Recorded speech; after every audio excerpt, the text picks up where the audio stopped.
A warm welcome to today's video with the dramatic title, The Last Act in the Drama.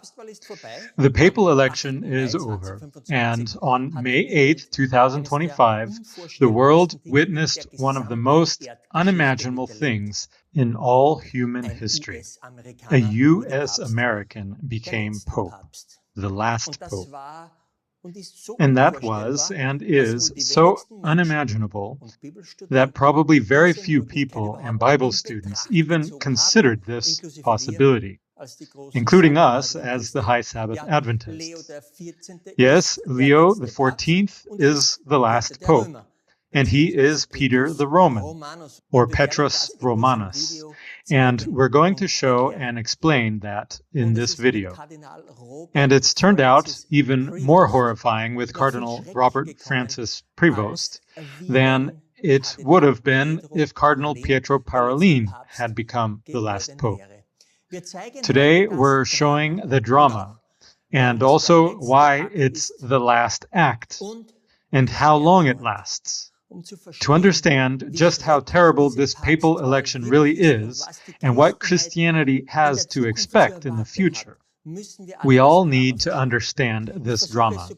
I'm trying to make it as short, concise, and clear as possible. At this point, thanks and credits to the creator of this image. I just Googled it. Here, we're reading straight from the last act. Everyone remember this well and never forget it. And the dragon was wroth with the woman, and went to make war with the remnant of her seed, which keep the commandments of God, and have the testimony of Jesus Christ. This is the ultimate and final declaration of war by the dragon against the last true Christians. We're going to find out who they are, when this last act of the drama begins, and how long it lasts, and what Leo XIV has to do with it. We now know the final act. Now let's take a quick look at the drama, meaning the entire theatrical play here on Earth. I can already see some viewers smirking at the choice of words for this video's title. But there's bitter biblical seriousness behind it. In 1 Corinthians chapter 4, Paul describes how it was for him and his fellow apostles in their evangelization, especially because they were persecuted. For I think that God hath set forth us, the apostles, last, as it were appointed to death. For we are made a spectacle unto the world, and to angels and to men. A spectacle is a theatrical play, a drama. Heaven and earth are watching this drama, and we're at the end of this drama, in the last act. Here's a broad timeline of the drama. Let's read. And there appeared another wonder in heaven, and behold, a great red dragon, having 7 heads and 10 horns, and 7 crowns upon his heads. And his tail drew the 3rd part of the stars of heaven, and did cast them to the earth. And a bit later it says, Therefore rejoice, ye heavens, and ye that dwell in them. Woe to the inhabitants of the earth and of the sea. 2 locations mentioned.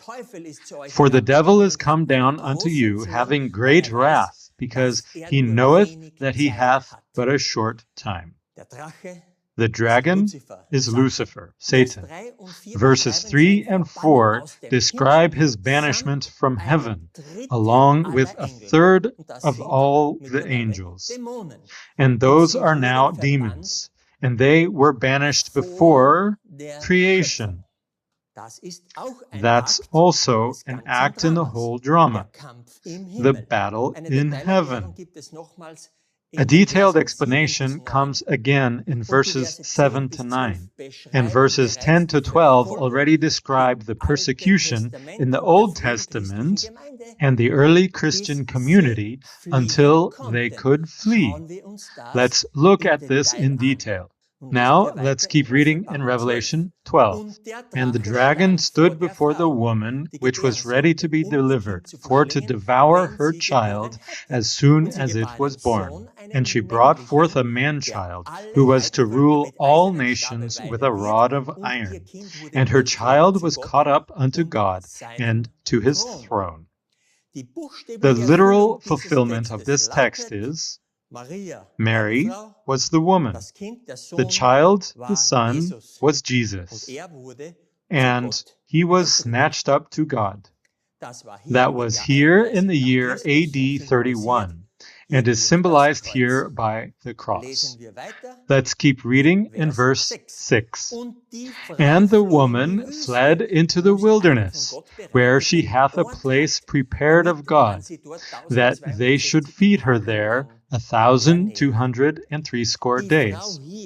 The woman here is no longer literally Mary, but in prophecy, the woman stands for a church, for Christianity. Question: why or from what is this woman fleeing? And what is this wilderness? Wilderness stands for an unpopulated place, a place designated by God for this escape.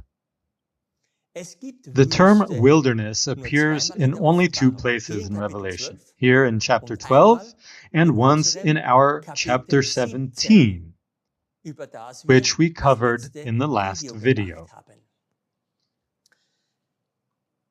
So we have the wilderness here.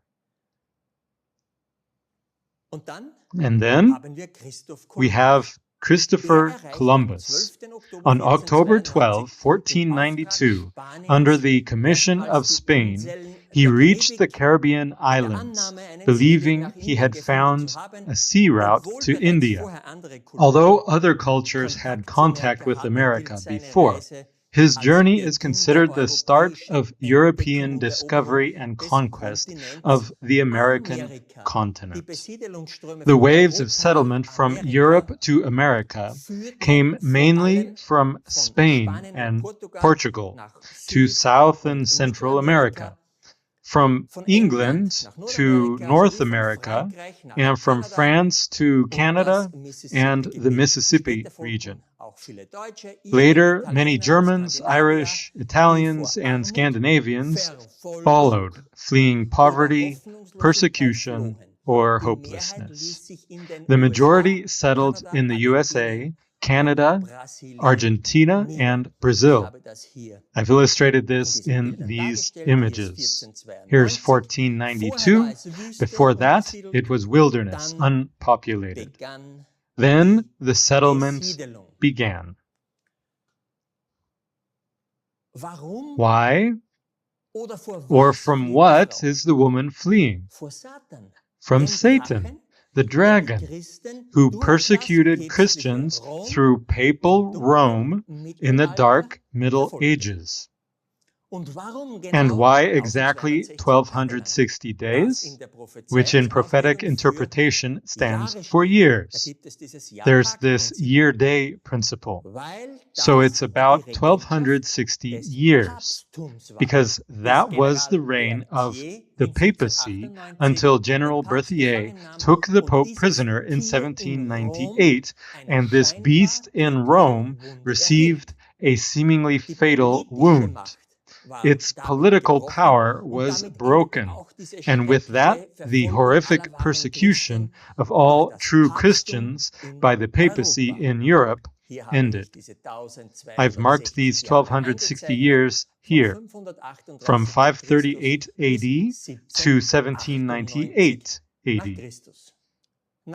After the insertion of verses 7 to 12, which describe Lucifer's fall and the persecution in the Old Testament, the drama of Christians on earth is picked up again. And when the dragon saw that he was cast unto the earth, he persecuted the woman which brought forth the man-child. The woman stands again for the church of Christians, the followers of Jesus Christ. And to the woman were given 2 wings of a great eagle, that she might fly into the wilderness, into her place, where she is nourished for a time, and times, and half a time, from the face of the serpent. Again, this woman is Christianity. The eagle with 2 wings is an image of the King of the skies, of heaven, God. You remember, under his wings you are protected. When it says she is nourished, that means physically, but also spiritually. Here, 3.5 prophetic years are mentioned, and that's 1,260 literal years, exactly the time unit as in the verses before. That's why I've added these 3.5 times here too. Far from the serpent means far from Satan, who worked in and through papal Rome, the religious and political power conspiring together, persecuting and killing true Christians in Europe. Where did these Christians flee to before the wilderness was discovered? To the mountains, to the Waldensian valleys, to the Alps. And there are many groups and many faithful people also in France, in all these mountainous regions. That's where they withdrew and hid. And when I mention the Waldensians here, I'm talking about those people who kept the Sabbath, in complete contrast to the papacy, the little horn that presumed to change times and laws. Just this verse from Daniel 7 could warrant another lecture. But that's well known and available online, and for all true Protestants, it's nothing new. Now I've used another keyword, Protestants. Generally, this refers to all Christians who protest against the papacy. Yes, the reformers are included too. All those who insisted on sola scriptura and didn't accept the false teachings of the papacy. The Protestants were persecuted, and God prepared a refuge for them. This refers to America, and certainly later North America, specifically the USA today. Right at the start of the presentation, we read in verse 17, the last act in the drama, who these Protestants are.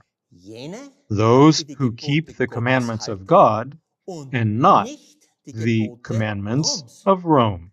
The Sabbath was and is the 7th day of the week, as established in the 4th commandment, and since Eden.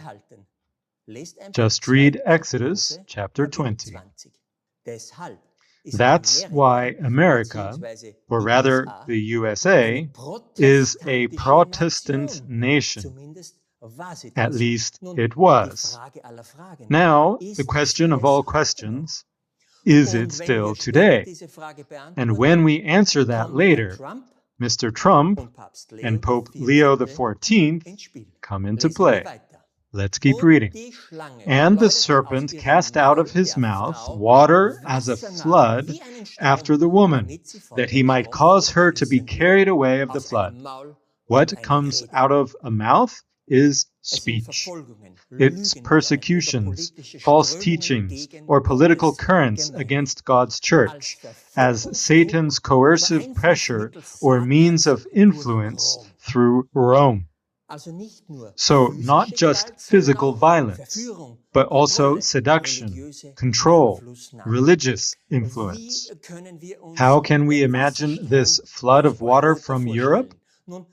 Well, when someone flees or hides, you need an army. to send die after man them. hinterher schickt. Who did Wen schickte the das papacy Papsttum? send? Erstens, die First, Jesuiten the als Jesuits, geistliche as the Armee spiritual des army Papsttums. of the papacy. Der Jesuitenorden, The Jesuit gegründet order, in founded in 1540 1540 durch by Ignatius Ignatius of von Loyola, Loyola, was war der the wichtigste most Arm important der arm of the Gegenreformation. Counter-Reformation. Wir haben ja hier We also den have Beginn der the start of the Reformation Reformation here. Ziel, den Their goal, Protestantismus to push back zurückzudrängen or oder zu destroy vernichten. Protestantism, Päpstliche to Autorität zu solidify festigen, papal authority, besonders durch especially Bildung, through education, Mission missions, politische and political Einflussnahme. influence. Die The Jesuiten Jesuits were waren highly educated, hochgebildet, disciplined, and diszipliniert strategically und active, both strategisch in Europe aktiv, and in sowohl the in New Europa World. als In auch in Latin der Neuen America, Welt. for In example, Lateinamerika zum Jesuits Beispiel were missionierten very Jesuiten active sehr in aktiv, ministry, zum Beispiel like in Paraguay, Bolivia, Brasilien, Brazil, oft mit often großem with great Einfluss influence auf over indigene Völker. indigenous peoples. In Nordamerika, In North besonders in America, Kanada und den especially in französisch Canada geprägten and Raum, French-influenced kamen die Jesuiten als areas, Missionare Jesuits mit came der as missionaries with Kolonisation, colonization, zum Beispiel like Neufrankreich. New France. Auch in den britischen There Kolonien gab es were also Versuche, attempts to katholische establish Präsenz a zu Catholic etablieren, presence zum in Beispiel the British im colonies, kolonialen like in Maryland, colonial das Maryland, 1634 von founded by Katholiken Catholics in gegründet wurde. 1634. Ich hoffe, es I ist hope bekannt, it's well known dass that Papst Pope Franziskus Francis der was einzige the only Papst Pope jemals ever war, der auch who was Jesuit war. also a Jesuit. Das ist eine Sensation That's a und hat sensation seinen Grund, and has a warum reason er why he der became vorletzte the second Papst to wurde. last Ich Pope. komme noch darauf I'll come zurück. back to that. Vielleicht ist jetzt Maybe ein now's guter a good Grund, time all to jenen, remind die all those Franziskus so who verehrt so haben, admired vor Augen zu Francis führen, what the was der oath of Schwur his order seines Ordens demands. fordert. Ich blende I'm going to zwei flash Bilder two für images je ein for paar a few Sekunden seconds each, unkommentiert without ein. commentary. Stoppt einfach das Just Video pause the video und lest and es read in them Ruhe. carefully.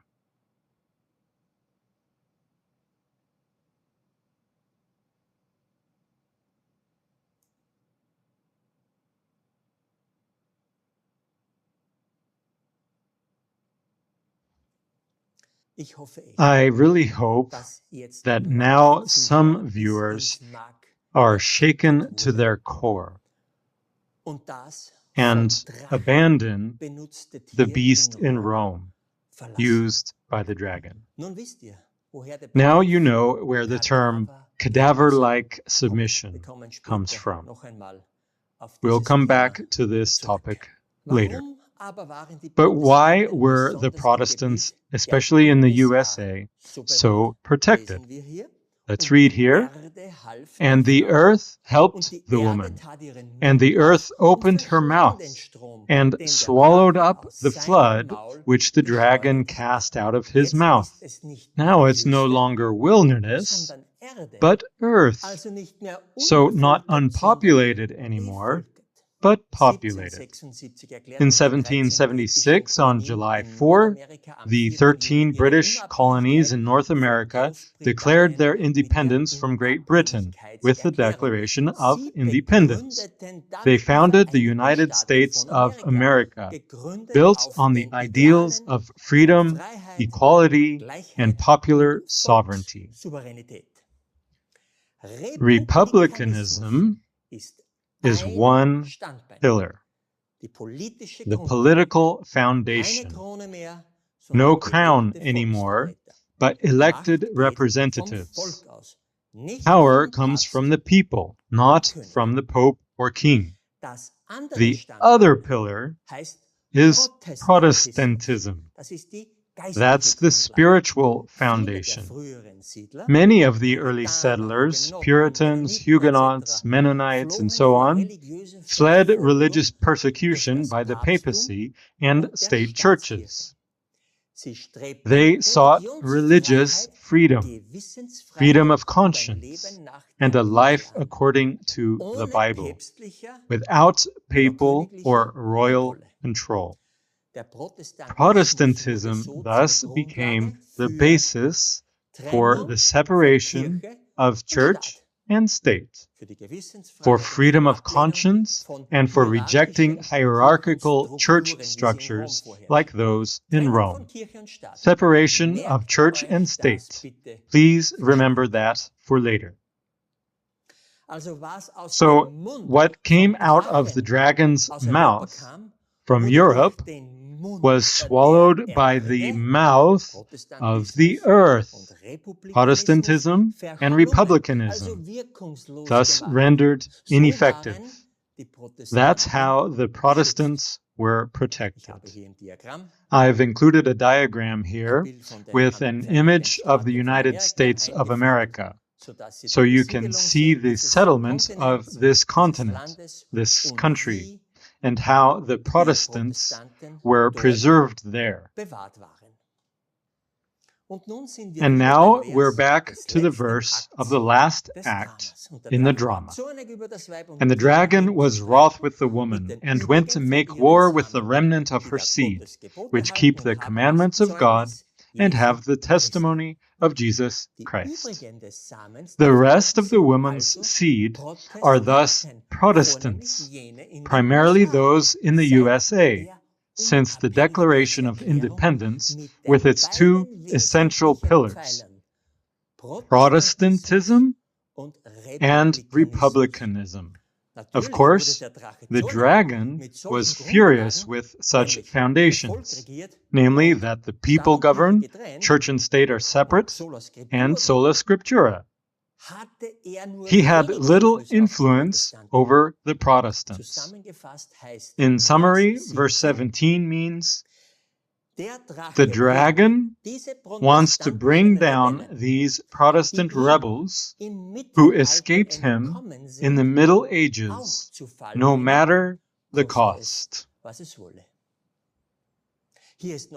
Here's the definition of those true Christians again. They keep God's 10 Commandments and not Rome's. And they have the testimony of Jesus Christ. What is the testimony of Jesus? Following the principle of sola scriptura, we need to find the explanation in the Bible. Let's read Revelation 19:10. It says here about John, and I, John, fell at his feet, that's the angel here, to worship him. And he said unto me, See thou, do it not. I am thy fellow servant, and of thy brethren that have the testimony of Jesus. Worship God. Here comes the explanation. For the testimony of Jesus is the spirit of prophecy. Now let's go back to the timeline so you can recognize something again that we've explained so many times. The great revival movements in the United States emerged around this period. And the Sabbath, in particular, was accepted by James and Ellen White in 1846 as a result of the Second Great Awakening. And Ellen White had an abundance of the spirit of prophecy, shown in her immense writings, unmatched by other denominations. Now I've shown who Satan is specifically targeting: the Seventh-day Adventist Church since its founding days. We've pointed out the significance of this church many times in earlier videos. Why do I mention this so specifically? Because there are many denominations that count themselves as Protestants: Lutherans, Calvinists, Presbyterians, Anglicans, Baptists, Methodists, Pentecostals, and many more. In one way or another, they protested against Rome at some point. But do they meet the two criteria mentioned before? Which of these Protestant churches invite people to church on Sunday? Many. I want to show how unfortunately successful the dragon has been through the beast in Rome, with all its tentacles and means, including the Jesuits, who mostly work in secret. One keyword is ecumenism. Which churches are already part of the ecumenical movement? Many. Even the SDA organization is more or less entangled. This is a megadrama. Carefully put, I'd say, at the church level, the organizational level, the dragon has already won. It's a dilemma. What about the individual level? Those Protestants sitting in the fallen Protestant churches, still in this Babylon, or even Catholics themselves. Therefore, the call from Jesus in Revelation 18, come out of Babylon, so you don't receive her plagues. And because many modern Protestants have forgotten who the protest is against, we need to briefly look at Revelation 13. But Catholics too should finally understand what Jesus Christ has revealed. Let's read in Revelation 13, verse 1. And I stood upon the sand of the sea and saw a beast rise up out of the sea, having 7 heads and 10 horns, and upon his horns 10 crowns, and upon his heads the name of blasphemy. We see here AD 538, and here this beast comes out of the sea. The sea here means the sea of peoples in Europe, and logically, it doesn't come from the wilderness. It's a monster and already reminds us of the blasphemous names of the whore of Babylon in Revelation 17, verse 3. And the beast which I saw was like unto a leopard, and his feet were as the feet of a bear, and his mouth as the mouth of a lion.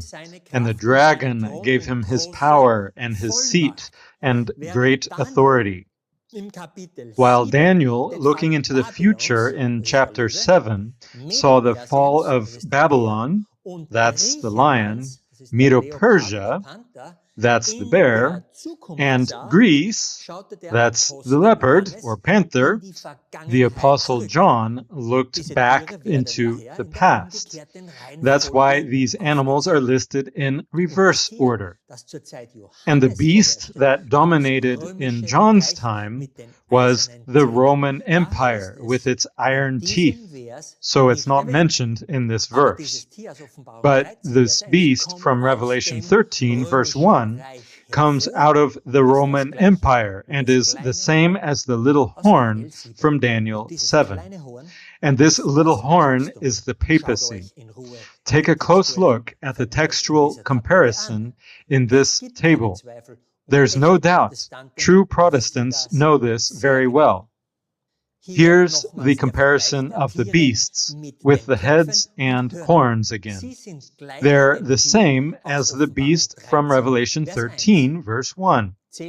If you count the heads and horns together, you get 7 heads and 10 horns, and the beast from Revelation 13 has the same number. This table comes from our article, The 3 Unclean Spirits. You see, the dragon always uses a beast to persecute the saints. Please, for all Christians, whether Catholic or Protestant, read who gives the papacy its power, throne, and authority. Jesus Christ himself reveals it. It's the dragon. It's Satan himself, the Und ich serpent. werde diesen Vers später And noch I'll einmal explain genauer this erklären. verse in more detail Wer es later. wirklich nicht For gewusst anyone hat, who really didn't nun know, sollte es it klar should be sein. clear Lasst now. euch Don't vom let the Papsttum papacy nicht deceive you. täuschen. Und ich sah And I einen seiner saw Köpfe one mit of his heads, Todeswunde, as it were, und wounded seine to death, and his deadly wound wurde was geheilt. healed. Hier in Here in 1798 1798, nahm General General den Papst Berthier gefangen. took the Die Pope politische Macht prisoner. war damit Its weggenommen. political power Aber in was taken away. 1929 But in gab es die 1929, und the ab Lateran da treaties begann die happened. Wunde And zu from then heilen. on, the wound began to Wann ist die heal. Wunde komplett Question: geheilt? when Also is the wann wound regiert fully dieses healed? Tier wieder In other so, words, when does wie this es beast rule hier again, im as it did in the Mittelalter Middle regiert Ages? hat? Or Mit put anderen another Worten, way, wann ist die when is religiöse, its die religious politische and Macht political wieder vereint power und der reunited, and the protestantische Protestant Widerstand gebrochen? resistance broken? Bitte lest euch mit dem Please aktuellen read the Wissen die remaining restlichen verses Verse, from also von Revelation 13, 13 die zu diesem about Tier, this dem beast, Papsttum the gehören. papacy, Also with your bis current zu knowledge, Vers 10. up to Es verse ist 10. schauderhaft, was It's Jesus hier horrifying what beschreibt. Jesus Und die describes here. Geschichtsschreibung And history bestätigt das Tun confirms the dieses actions Tieres. of this beast. Nun gibt es Now, ein there's a zweites second Tier beast in in Revelation Offenbarung 13. 13. Und ich sah ein And I anderes Tier beheld aus der Erde another beast aufsteigen, coming und up es out of hatte the zwei Hörner earth, gleich einem and he Lamm had two horns und like a redete lamb, wie and ein spake Drache. as a Aus der dragon. Erde bedeutet Out aus of the dem earth Siedelten means from populated Amerika. America. Zwei Hörner kennen We wir schon. already know the two Protestantismus horns, und Protestantism and Republikanismus. Aber republicanism. es But redet wie ein it Drache. speaks like a Und dragon. hier ist das Problem. And that's Wenn the ein Tier problem. redet, dann When a erfolgt beast das durch speaks, Gesetze. it does so through Welches laws. Gesetz muss es sein? What law Wenn must wir it die be, knowing the Definition definition der of wahren true Protestanten Protestants? kennen? Es ist It und is bleibt and der Sabbat, remains the den der Sabbath, Drache und das which the dragon and the Papsttum-Tier papal beast hasst. hate.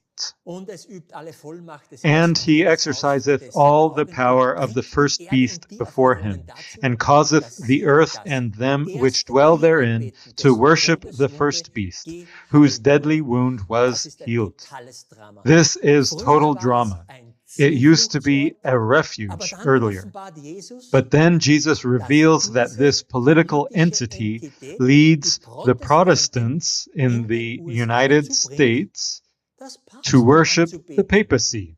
Anbetung ist immer Worship etwas is always Religiöses. something Und es religious, verführt die, and welche auf der deceiveth Erde them wohnen, that durch die dwell on the Zeichen, earth die von by the dem means of those Beelzebul ihnen gegeben miracles which sind, he und es had sagt power to denen, do in die the auf sight der of the Erde beast, wohnen, saying dass to sie them that dem dwell Tier, on the earth das die Wunde that they von should dem make Schwert an hat und image am to the Leben beast geblieben which ist, had the wound ein by a Bild sword machen and sollen. did live. Totales Drama. Total Es drama. gibt in den USA There are Kräfte, forces, Institutionen, institutions, ja, selbst even in in the der Regierung, government in the die die USA Protestanten that verführen. are deceiving the Diese Protestants. Individuen arbeiten These für individuals den work for the Drachen dragon und den and Papsttum. the papacy. Natürlich Of sind es course, auch there are Jesuiten, Jesuits too, denn ihre einzige because Aufgabe their ist sole es, den task wahren is to bring Protestantismus down zu true Fall zu bringen. Protestantism. Man soll They're dem supposed to make an Papsttum image ein to the Bild machen. papacy, Und es muss mit and it has to Anbetung zu do tun with haben. worship. Und das And the Lamm Lamb spricht speaks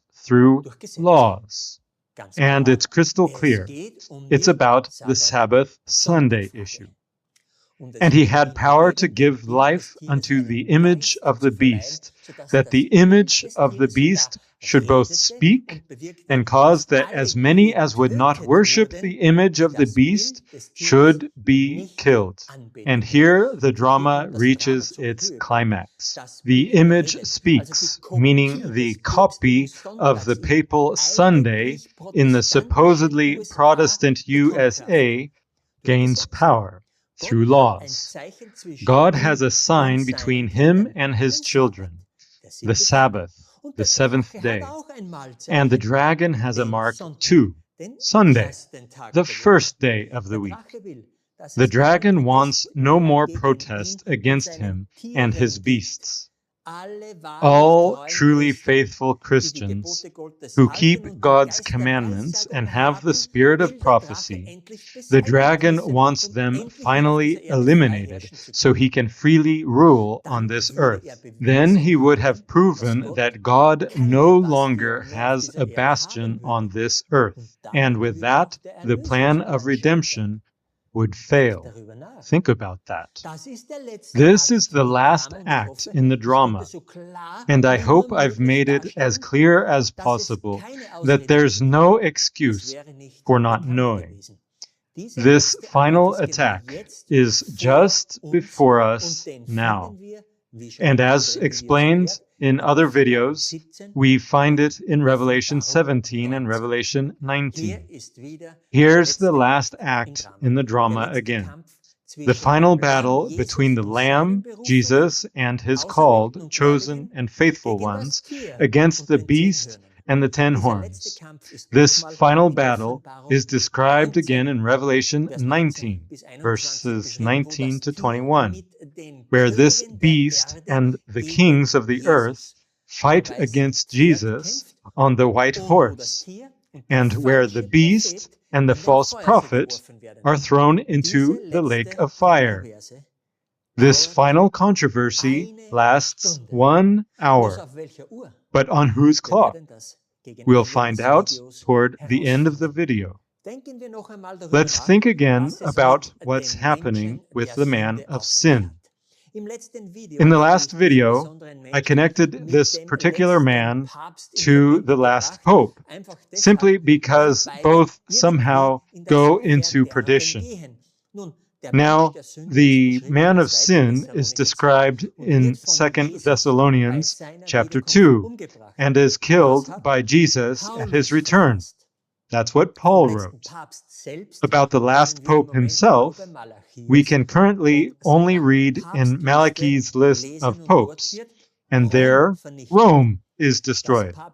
The papacy itself, the little horn, the first beast from Revelation 13, with the 7 heads and 10 horns, will also be destroyed as written in Daniel 7, verse 26, in Revelation 17, and in Revelation 19 through the last act in the drama. Paul says something here around the year AD 50 to 52. Don't think the day of the Lord is already here. We already know that the day of the Lord stands for 1 year, namely the 70th Jubilee year, which began on March 30th, 2025. Let's keep reading. The day of the Lord won't come until the falling away and the man of sin is revealed. One thing is already clear from this.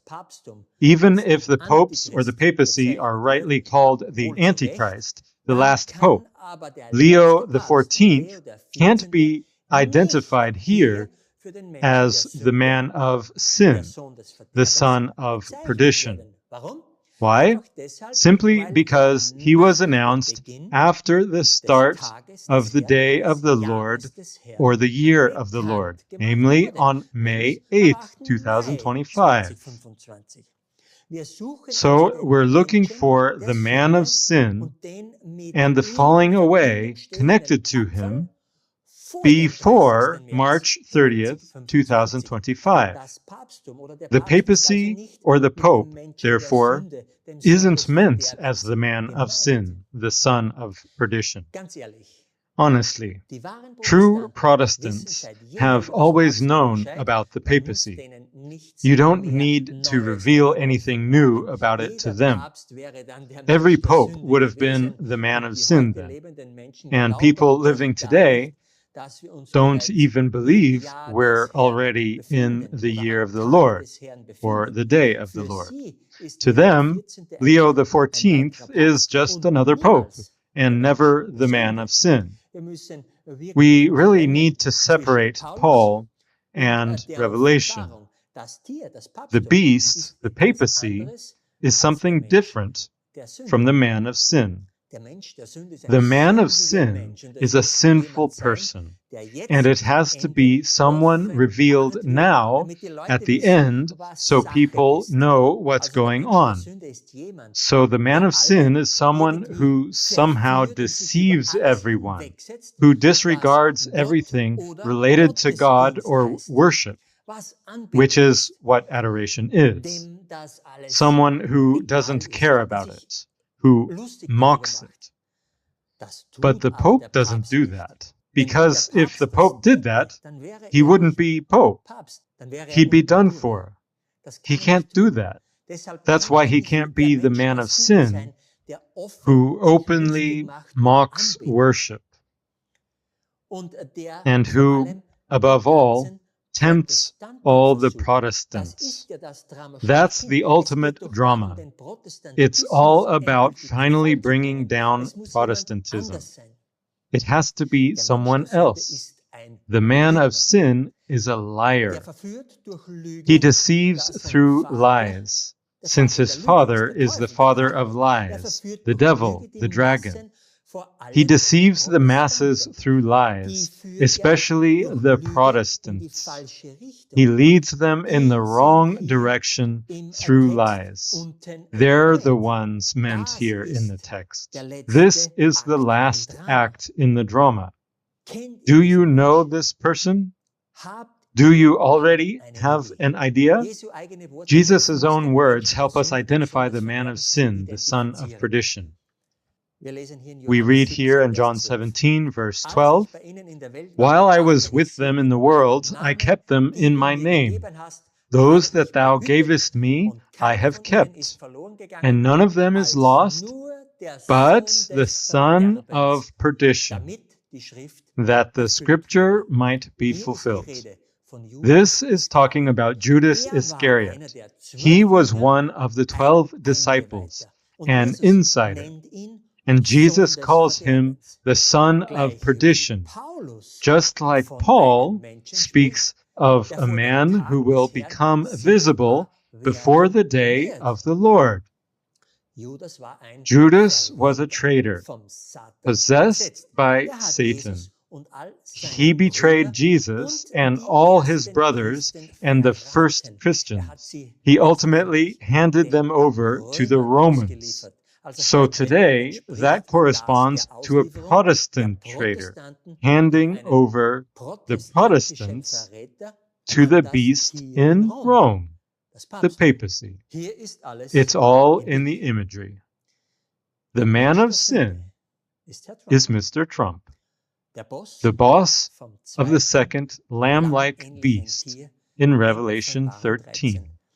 The one that speaks or will speak like a dragon. He is the man of sin who, as U.S. president, will set up an image to the first beast, the papacy, that speaks through a law and with that delivers the still true Protestants into the hands of the papacy and kills them. I think it would already be enough if Protestantism is spiritually killed. And that's happening right now. Do you see the drama? And above all, the last act? Can you already connect the dots? Why, it's a brilliant chess move to have the first American Pope right now, who will also be the last. Do you already understand how fatal it is for Protestantism that both men in the picture are Americans? How could it even come to this, that a Pope is American? That's practically impossible if you know the drama. But that's how it happened. With this, Mr. Trump has truly been revealed as the man of sin, the son of offenbart wurde. perdition, Und zwar deshalb, the modern weil Judas. der Handschlag And that's because zwischen the Rom und handshake den USA, between dieser Rome and the Touchdown, USA erfolgt happened ist. through Jetzt this wissen papal wir, wer election. der große Now we Lügner know ist. who the great liar Jetzt wird es is. ganz deutlich. Now it's Wer becoming very weiß, clear. vielleicht hat Who er knows? Maybe he einen even Deal made a mit dem deal Vatikan with the gemacht. Er Vatican. macht ja so He gerne does Deals. love making deals. Nun schauen wir uns Now in let's diese take a beiden closer Personen, look at die these two aktuellen people, und wohl the letzten current and Chefs probably des final ersten und leaders zweiten Tieres aus of the Offenbarung first and 13 second genauer an. beasts from Fangen wir Revelation mit Herrn 13. Trump an. Let's start with Die Mr. folgenden Trump. Folien sind The nur ein following Bruchteil slides aller are just a Inhalte aus dem fraction of the Zusammentrag material finden. you Wir could müssen gather. es selber You have to nachrecherchieren. research it Aber yourselves. hören wir uns diesen But Clip let's listen to this zunächst an. clip first.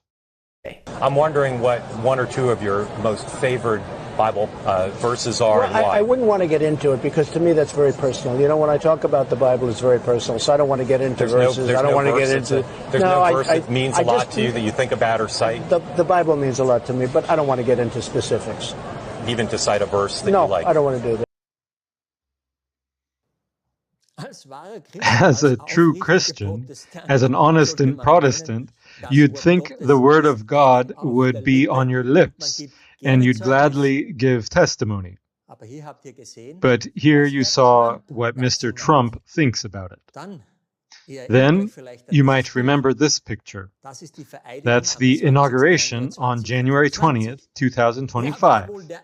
He was probably the only president who didn't place his hand on the Bible during the oath.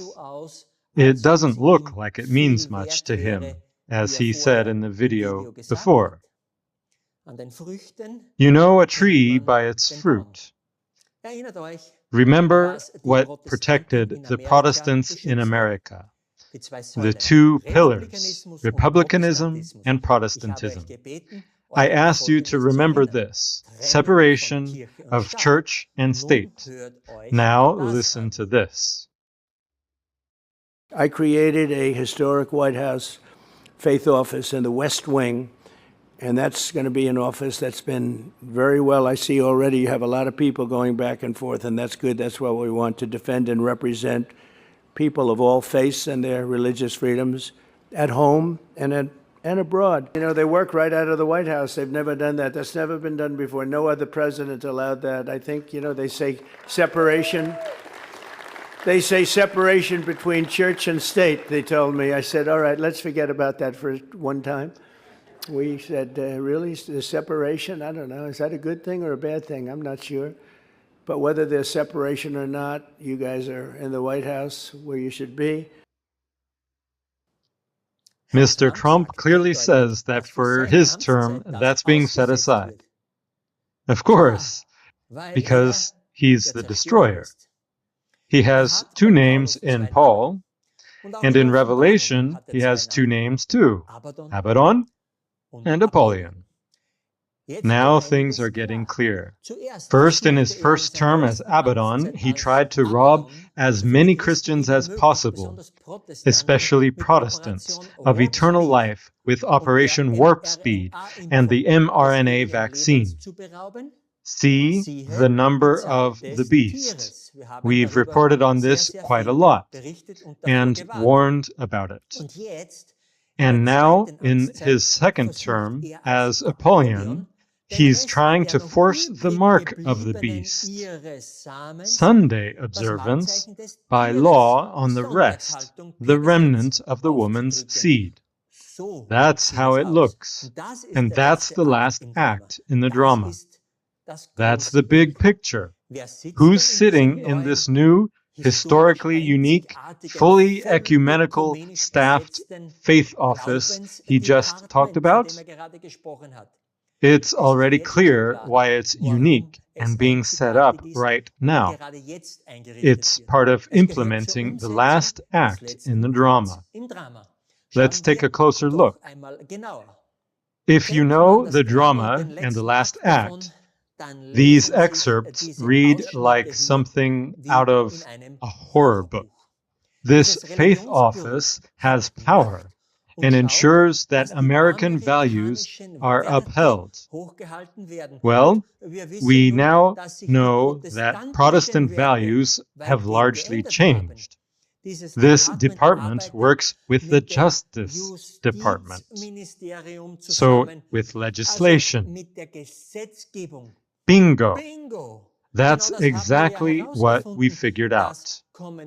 It has to happen. The image that was set up of the first beast in Rome, the Sabbath Sunday issue, will speak. Laws will be passed. And this new department came one day after a task force was launched to track down anti-Christian tendencies.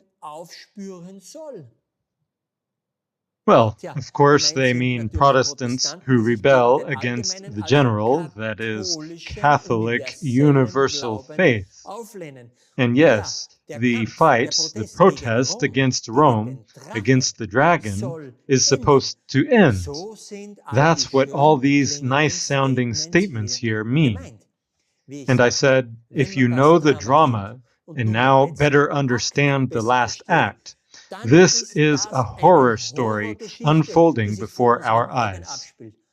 And how many are asleep and don't see it? This post and the following ones are translated to German by Google. So let's take a quick look.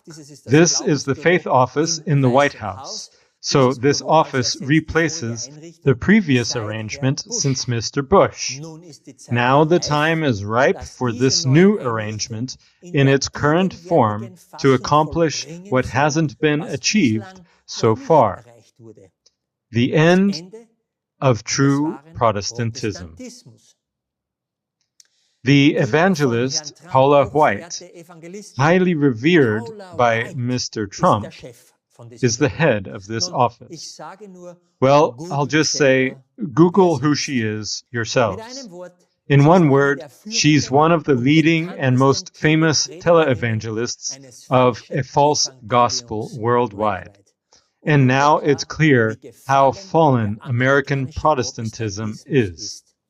These wolves in sheep's clothing are sitting right in the White House and have the best connections to other PAC leaders like Kenneth Copeland or Joel Osteen and many others. Here we see Paula White in white clothes and a bunch of other evangelical leaders blessing the man of sin, the son of perdition, and pledging their loyalty to him. Do you want to know how many of all the American Christians and Protestants keep Sunday? So those who've already voluntarily accepted the mark of the Roman beast? ChatGPT says the following. In the United States, approximately 62% of adults identify as Christians, including 40% as Protestants and 19% as Catholics. The majority of these Christians observe Sunday as their weekly day of rest. Most Protestant denominations in the USA, including evangelical, Methodist, Lutheran, and Baptist communities, traditionally hold their worship services on Sunday. So, it can be assumed that the vast majority of the approximately 210 million Christians in the USA consider Sunday as their main day of worship. Exceptions? Some Christian groups such as Seventh-day Adventists, Seventh-day Baptists, and certain Messianic Jewish communities observe Saturday, Sabbath, as their day of rest. So the majority already keep Sunday. Here you see the current drama, the current state of the falling away. And here, under exceptions, is also the main target group of the last act in the drama. Do you want to know what else is connected to this new White House Faith Office? Also on May 1st, 2025, the Religious Liberty Commission. The hierarchy is clear. The White House Faith Office, then this new commission, and below it, more advisory bodies made up of religious leaders, lay leaders, and legal experts. It's perfectly set up. Everything's been thought of. All of it, of course, totally ecumenically staffed. Do you know why this commission's term is supposed to end in a year unless the president extends it? Because the 70th Jubilee year also only lasts a year, and because the 1 hour of the final decision is now, as I'll show later. Trump has just nicely packaged it in a 1-year time frame. Satan knows exactly that he has little time. He knows when the door of grace closes and when the Lord comes. It's no secret anymore. Mr. Trump doesn't need this commission any longer. Here we have Ben Carson. Ben Carson is the deputy head of this commission. Do you know who he is? He's one of the most well-known Adventist doctors. For good reason, they didn't mention here that he's an Adventist. Otherwise, it would already be officially clear that Adventism has fallen. That's the tragedy of it. How can someone from the very core of the Protestant camp serve the second beast like this when they should know exactly what its intentions are? Carson writes here how honored he is and so on and so forth. Read it yourself. This blindness within the SDA Church is simply shocking. Do you see the drama? But you're about to read another bombshell in the next image. A member of this body is Cardinal Timothy Dolan. Cardinal Dolan is the Archbishop of New York and one of the most powerful cardinals worldwide. And Bishop Barron is obviously pretty influential too. Read these quotes carefully. Do your own research. And, of course, Paula White, we already know her. So she's sitting in both faith institutions of the USA. The point is, though, that the new Pope, Leo XIV, now has direct influence over the cardinal and the bishop in faith-related decisions. And these bodies, in turn, are connected to the U.S. Justice Department, as shown earlier. Can you see how Mr. Trump, as the boss of the second lamb-like beast, has positioned all the chess pieces in the country that God originally intended as a refuge? Can you now sense, suspect, guess, conclude that this man, Trump, must have had his fingers in the papal election in some way? Just earlier, I found this current video, bribery with wine and lots of money. Maybe Mr. Trump is paying off the Vatican's debts. I'm just saying, a lot more will come to light that we don't yet know. Stay vigilant. Here are additional biblical criteria that must apply to Mr. Trump. The falling away and the man of sin must be revealed before the day or the year of the Lord. Yes, because the year of the Lord began on March 30th, 2025, the 70th Jubilee year. Mr. Trump was elected on November 5, 2024, and his work officially began on January 20th, 2025. We ourselves and others have in recent months already started exposing him for who he really is in our videos and posts. Now, with the special papal election, it's finally clear what role he plays in the last act of the drama. Pope Leo XIV was only revealed on May 8, 2025, and therefore does not meet this criterion. Regarding the falling away, Protestantism is falling away from the original faith. It was and is a creeping compromise. In the previous slides, I've already shown plenty about the state of Protestantism. He must be a sinful man. Trump is the first convicted president. Specifically, he's now a felon for falsifying business records to cover up hush money payments to a porn actress. That's why he's also called that wicked in 2 Thessalonians 2:8. It was the first criminal prosecution, conviction, and sentencing of a U.S. president or major presidential candidate. The man of sin. It's about vaccination, the number of the beast, Operation Warp Speed. He's the son of perdition. Yes, he kills Protestants with the mark of the beast. And you could keep adding to this list more and more. According to 2 Thessalonians 2, he must also be an opposer, an adversary. In 1 Peter 5, verse 8, we read, "Be sober, be vigilant, because your adversary, the devil, as a roaring lion, walketh about seeking whom he may devour." Revelation 11:13 says that the second beast speaks like a dragon.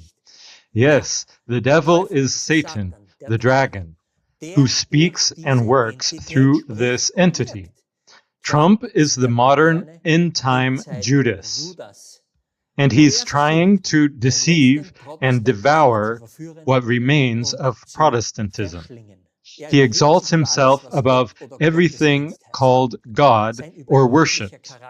His arrogant character should be well known if you hear him speak. He's very proud. I keep hearing, proud. I'm so proud about. He praises every one of his followers to the heavens. Everyone's doing an incredible job, and so on. He doesn't like quoting Bible verses, not even one. It's ridiculous for a Christian. It's a mockery to those who bear witness to their faith. He makes fun of it and presents himself as a vicar, as a pope. That's rubbed a lot of people the wrong way, and some have even called it blasphemy. But it's clearly a signal image, published completely purposefully. A lot of people have already recognized this, and there are some very good videos about it. Listen to this video. Are you like to see as Pope? Do you have anyone As Pope? Yeah. I'd like to be Pope.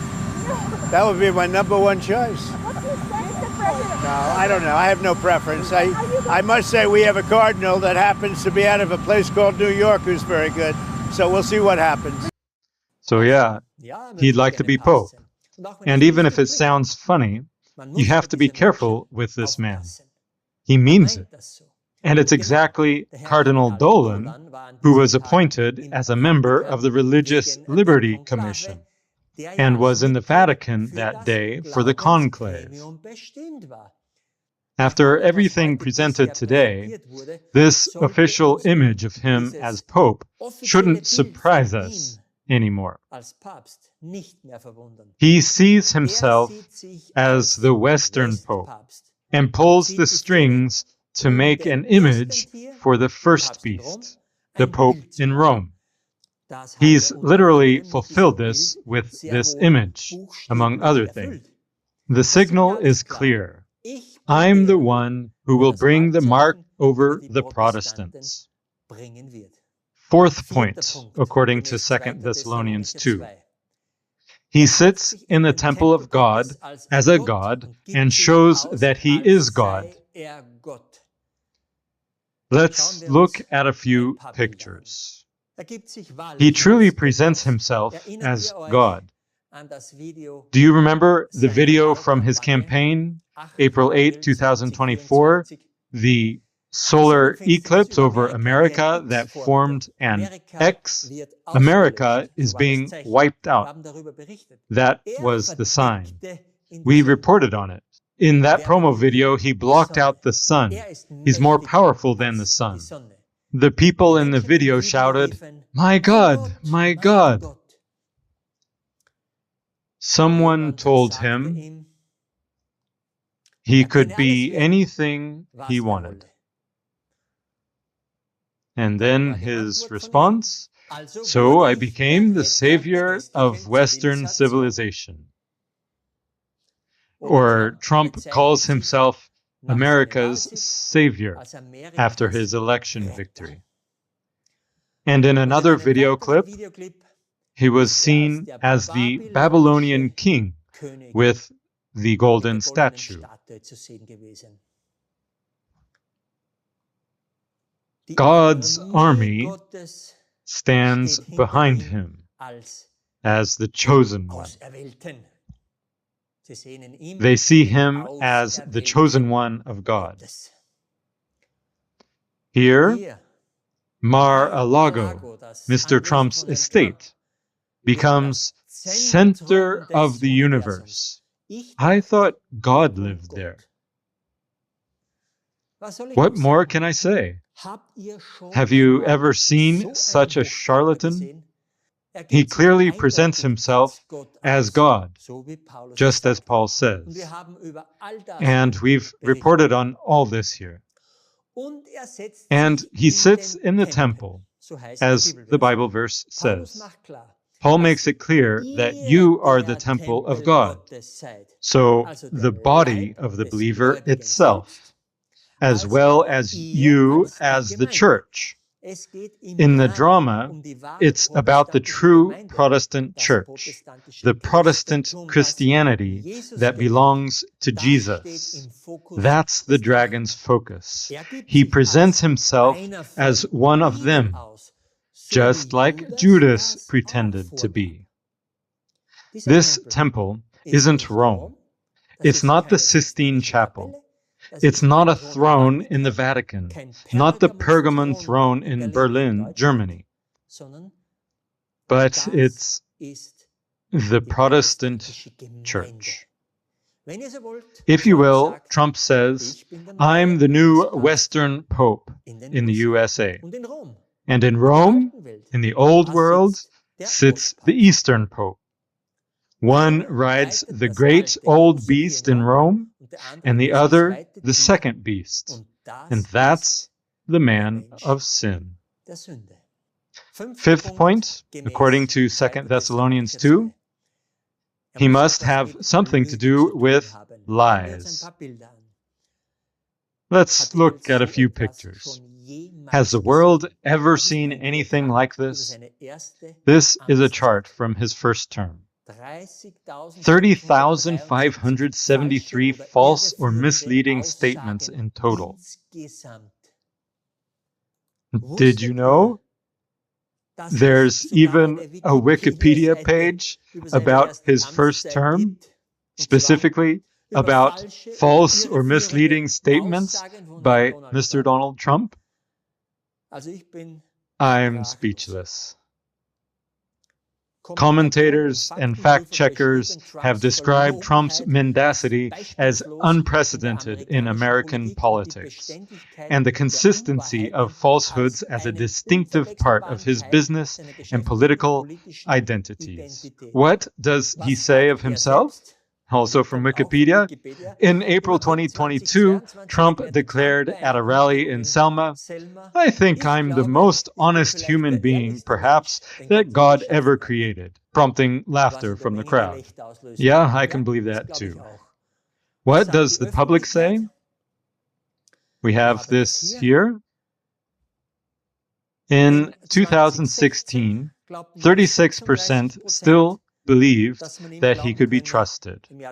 In 2023, only 29%. and a September 2024 survey by the Associated Press found that a majority, namely 57% of Americans, believed that claims from Trump and his campaign team are rarely or never based on facts. And here we have a newspaper article from Tagesschau calling him the Lord of Lies. I won't comment further on this point. Anyone who's followed him during his campaign and current term has formed their own picture of his lying signs and wonders. Tariffs on, tariffs off, etc., etc. There'd be so much more material, but it would all exceed the scope of this video. I'm certainly not one of the most skilled speakers, pastors, evangelists, or preachers, but I really hope the big arc of the drama has been drawn so clearly that you could recognize the final act in the man of sin. I hope so, at least. So, now we turn our focus to the new Pope Leo XIV. I probably won't have to say too much about the new Pope, because you've surely followed the news since May 8th, 2025. The internet is full of info, and I haven't been able to keep up with watching all the important videos about him and what's connected to it. I'll stick to the essentials we need to understand the last act of the drama. One point is that he was the prior general of the Augustinian order from 2001 to 2013, so the worldwide head.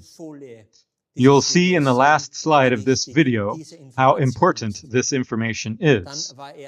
Then he was appointed prefect of the dicastery for bishops. So this man was heavily involved in positioning key people all over the world.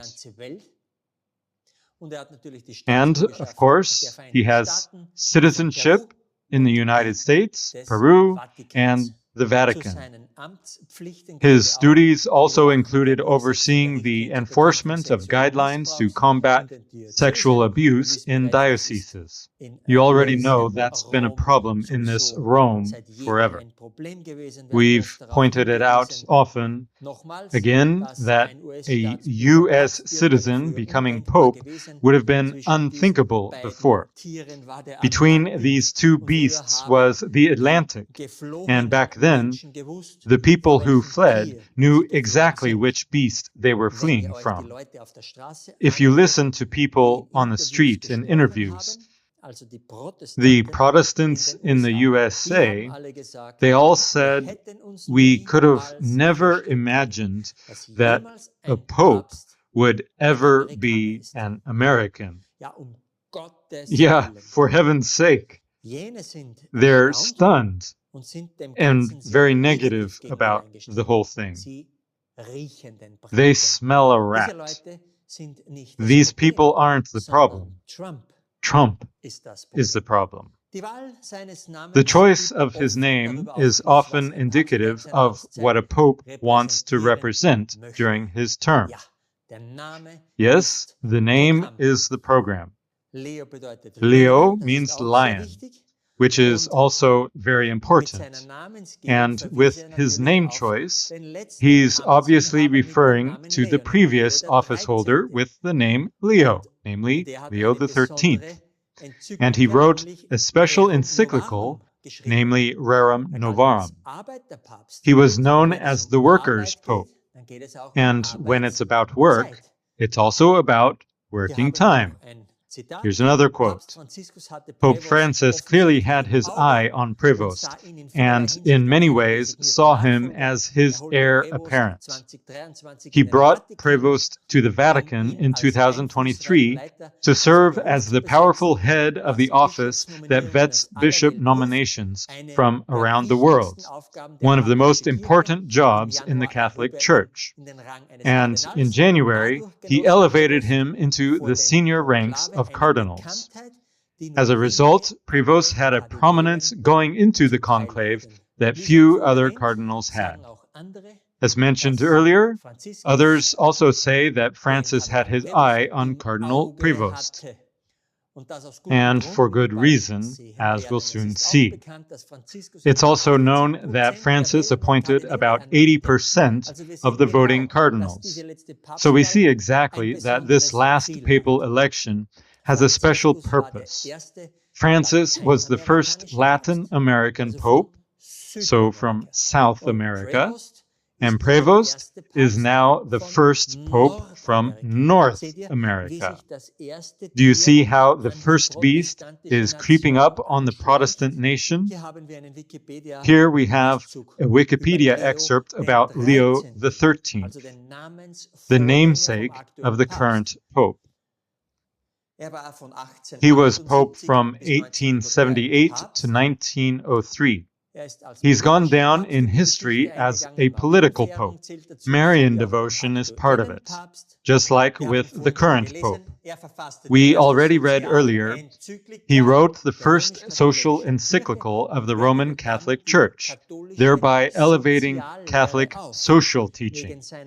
Due to his engagement with social issues, he became known as the Workers' Pope and earned the nickname the Social. I just want to quickly show you what Bishop Barron said about his nomination to the Faith Commission. We read it here. And I see my task as bringing the perspective of Catholic social teaching to bear on the Commission endeavors. So we have Leo XIII, who was all about Catholic social teaching. We have Bishop Barron, who's also about the same thing. And we have Leo XIV, who obviously wants to continue the program of Leo XIII. Yeah, what is the program? This is the encyclical Rerum Novarum, which we already read about. It was written in 1891, and it's considered epochal and the mother of all social encyclicals. Yeah, and here on Wikipedia, we already find that one point, of course, is Sunday rest. Let's dive straight into the encyclical itself. By the way, Rerum Novarum means something like concerning new matters. So it's about the New World Order. We'll look especially at point 41 and point 57. We read, "From this follows the obligation of the cessation from work and labor on Sundays and certain holy days." Read the rest here, then it continues, "It is this above all which is the reason and motive of Sunday rest, a rest sanctioned by God's great law of the ancient covenant. Remember thou, keep holy the Sabbath day, and taught to the world by his own mysterious rest after the creation of man. He rested on the seventh day from all his work which he had done." So you already see here Sunday is highlighted, but with the Bible verses about the Sabbath. And that's exactly this great deception that so many people fall for. I pointed out the encyclical Dies Domini in my last video. You see it there too. The Catholic Church doesn't shy away from admitting that the Sabbath is the seventh day of the week. But because Jesus rose on the first day of the week, that's supposedly a very important day now. But that's a lie. It's unbiblical.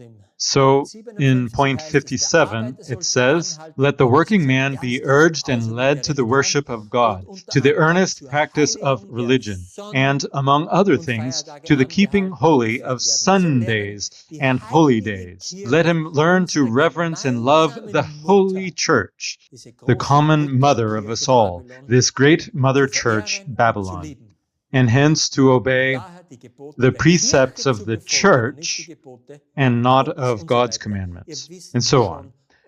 You already know where this is headed. This is supposedly the most important social encyclical. And now you know where Leo XIV's program is going. Why hasn't there been a Leo since 1903? Or why does a lion, a ruler, a king of the animals on earth come back exactly now? With everything we know now, we simply have to say that the evidence for the final act in the drama is piling up more and more. And it has to do with a Sunday law, so with the mark of the beast. And by now, it should also be clear why he's Petrus Romanus. I read that out of reverence for the Apostle Peter, no pope would call himself Petrus. So the name must have meaning, and it's simple. It means that Leo is the last pope, just as Peter, according to the Catholic teaching, was supposedly the first. And Roman or Romanus doesn't mean he has to come from Italy, but that he rules again in the full Roman power like before. And I think this video has now made it clear that Mr. Prevost is this man. He is Peter the Roman. Let's add what we've newly learned to our timeline to better understand the big picture. I've copied this timeline from earlier, from higher up, and I've added the falling away in the Protestant nation here. Something terrible has happened in Protestant America, and I've already shown this falling away before. Let's insert the time range of the beast from Revelation 17, that was, that is not, and yet is. Now we're talking about the big picture. Satan, the dragon, is the fallen angel. He seizes earthly entities, powers, kingdoms, nations. We have the following world empires in the Bible, and Daniel talks about them: Babylon, Medo-Persia, Greece, and the Roman Empire. We've already looked at these world empires in beast form earlier. Babylon as a lion, Medo-Persia as a bear, and Greece as a leopard. And the Roman Empire, this strange dragon-like beast with iron teeth. Out of it came Papal Rome, this political, religious beast. But the dragon gives this beast power, throne, and authority. In Revelation 17:3, we read that John is taken into a wilderness and sees a woman sitting on a beast with 7 heads and 10 horns. That gives us the time and perspective. John looks from the wilderness at the beast, at the woman on the beast. This beast is drawn here in red. It ruled with full power in the Middle Ages. It then received a seemingly deadly wound in 1798, and since 1929, the wound has been healing. Careful, just because the papacy regained political power and territory through the Lateran treaties doesn't mean the wound was immediately healed. Rather, it began to heal. That's why I've marked the healing process here. Soon we'll know when the wound is completely healed. Leo XIII ruled during the time when the beast in Rome is not. He ruled from 1878 to 1903. Two important things happened during this time. In 1888, there was an attempt in the USA to establish a Sunday law. Please read up on it. This was the first attempt in Protestant USA to introduce a Sunday law, so to set up the mark of the beast.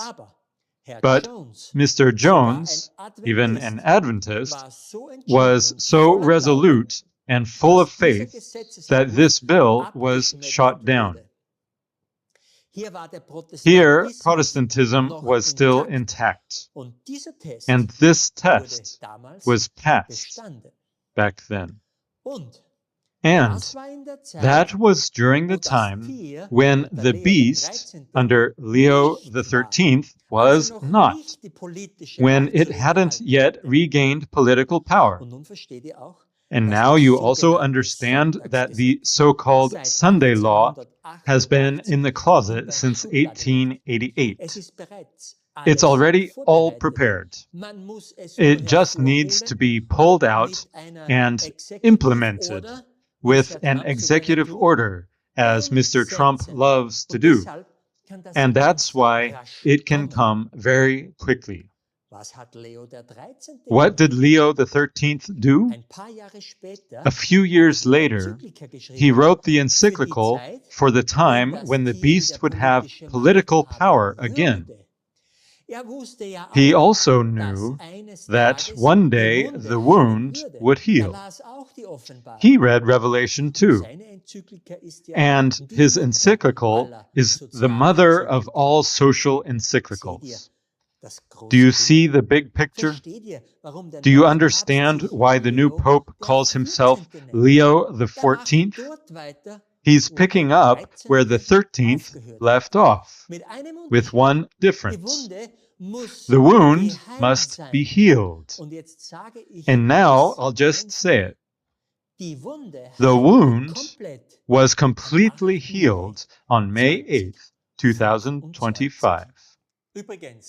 By the way, in the days of the papal election, a mandatory real ID, a genuine identification, was introduced in the United States, which you need in order to fly in the USA.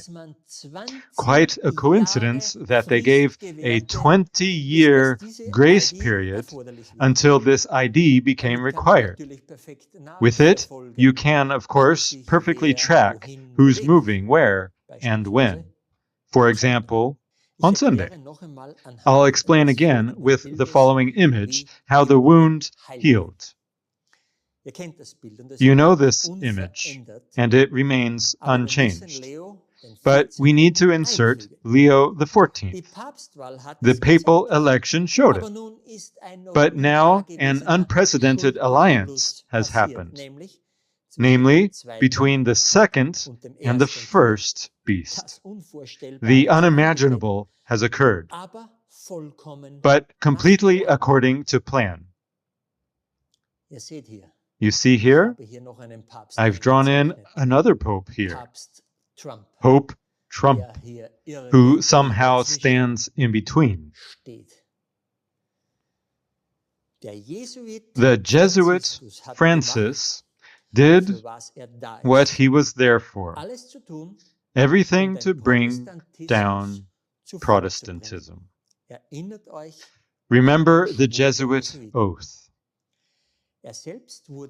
He himself was invited by the UN, a global beast, in 2015. Do you remember? That was already unthinkable and showed the rapid convergence. Then remember how many presidents and powerful people traveled to Rome to seek his advice. During Germany's open border policy, during COVID, remember our video, Whom Do You Elect?, where we showed who leads the 10 horns of Europe and also the G7.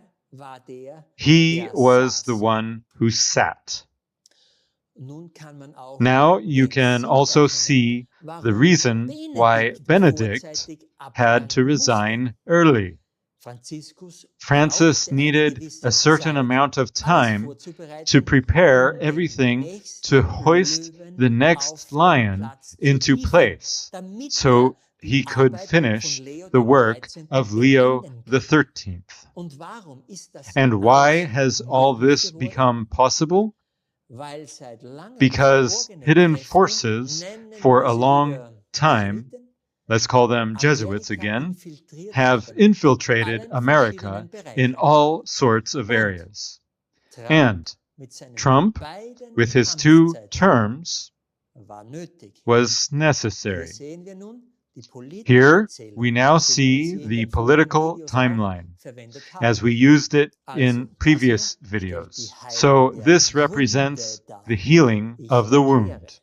I'll explain. Die Wunde begann The zu wound heilen began to heal in in 1929. 1929. Erinnert euch an unsere letzten Remember our Videos. last videos. Ich habe gesagt, I dass wir said die that Macht we already dieses saw the politischen power Krieges of this bereits political bei der beast during the Impfkampagne vaccination gesehen campaign. haben. Und das ist And vollkommen that's korrekt. completely correct.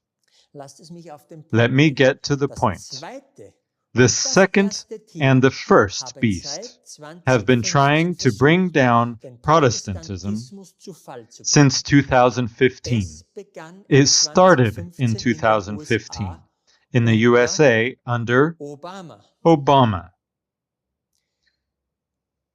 dem ersten The first schwarzen black Präsidenten, president der im Wappen who was Benedikt already announced in bereits Benedict's angekündigt coat war, of der arms, Freisinger the Moor. Moor of Wir haben Freising. darüber berichtet. We reported on it. Das Bild des The Tieres image of the wurde beast errichtet. was set up. Gleichgeschlechtliche Same-sex Ehe. marriage. Dieses Übel This verbreitete evil sich über die Welt, spread aber across the viele world, Bereiche but blieben many trotzdem areas remained unberührbar. untouched by Es it. war nicht It wasn't universal, universal weil die because Wunde the nicht wound geheilt war. wasn't healed yet. Viele Still, Protestanten many sind Protestants bereits dadurch already zu Satan fell to Satan abgefedert. through it.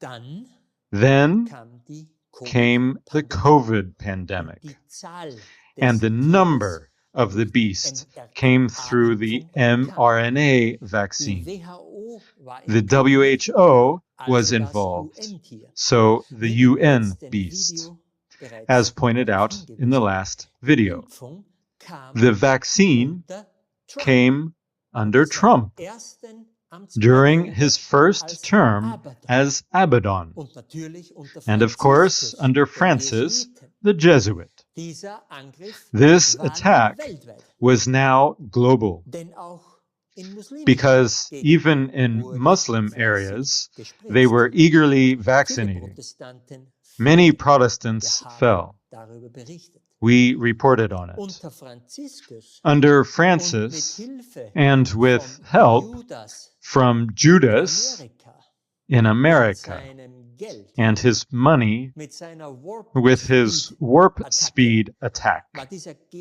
this Generalangriff general assault überhaupt was erst even möglich. possible.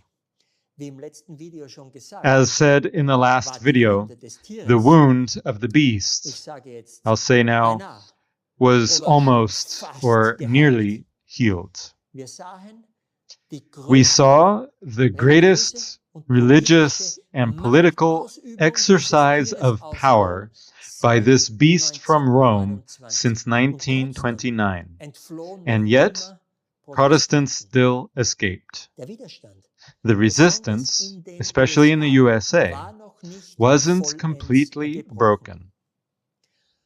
Nun aber haben But wir now die we zweite have the Amtszeit second term des of the Verführers deceiver und Verräters and traitor am to Protestantismus, Protestantism, Apollyon. Apollyon. Und in dieser Amtszeit And in mit this seiner term, Einflussnahme ist with das his influence, Unvorstellbare the und unthinkable, doch vom Drachen yet planned geplante by the und dragon von and Gott revealed by befahlene God, passiert. has Es happened. gibt keinen trennenden There's no Atlantik mehr longer a zwischen Europa dividing und Amerika, Atlantic sondern between Europa Europe and kann America, direkt Instead, Europe came directly to America. The Pope himself is American. He sits in the White House through various commissions, and Trump himself made it possible through his 2 terms, weakening and watering down Protestantism. And the Jesuit Francis was the connecting, juggling Jesuit link. His time and purpose were fulfilled on April 21st, 2025, and so he died. His legacy? An already super-healed beast that the 14th lion mounted on May 8th, 2025, and will carry out the last act in the drama, naturally, together with Pope Trump. These 2 beasts from Revelation 13 are now, in a sense, one, merged, intertwined. But nothing gets around the fact that it took a traitor for this beast to fully regain the power that it once had. Now it's complete. There's really only one beast left, so to speak, the 8th. The power and influence of medieval Rome have been restored. Church and state are merged again. America's Protestantism has fallen, and the main culprit is Pope Trump. That's it. That's the story up to today. There's nothing more to explain. That's the drama. And that's why Jesus comes like a thief, because most Protestants are deeply and soundly sleeping. They don't know the time. The final act of the drama is coming now. The establishment of the 3rd part of the temptation, the mark of the beast, in the form of a Sunday law. Image, number, mark. What didn't work in 1888 will now be attempted again with the full Roman power, thanks to the traitor. The Bible says this temptation will come over the entire world, and Philadelphia will be kept from this hour, in whatever form. It's about the individual, about you and me. As I said, expect nothing from the churches and organizations. It's only about personal steadfastness now. Will Jesus find faith when he returns? For completeness, I already mentioned that the testimony of Jesus means the spirit of prophecy. Ellen White had plenty of it, and she wrote about this great controversy or conflict as early as 1858. Of course, timely light and understanding were added through the movement of the 4th angel. But still, this book, The Great Controversy, is still highly recommended.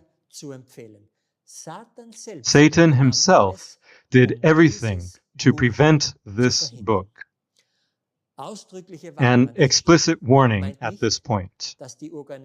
Don't think the SDA organization hasn't fallen.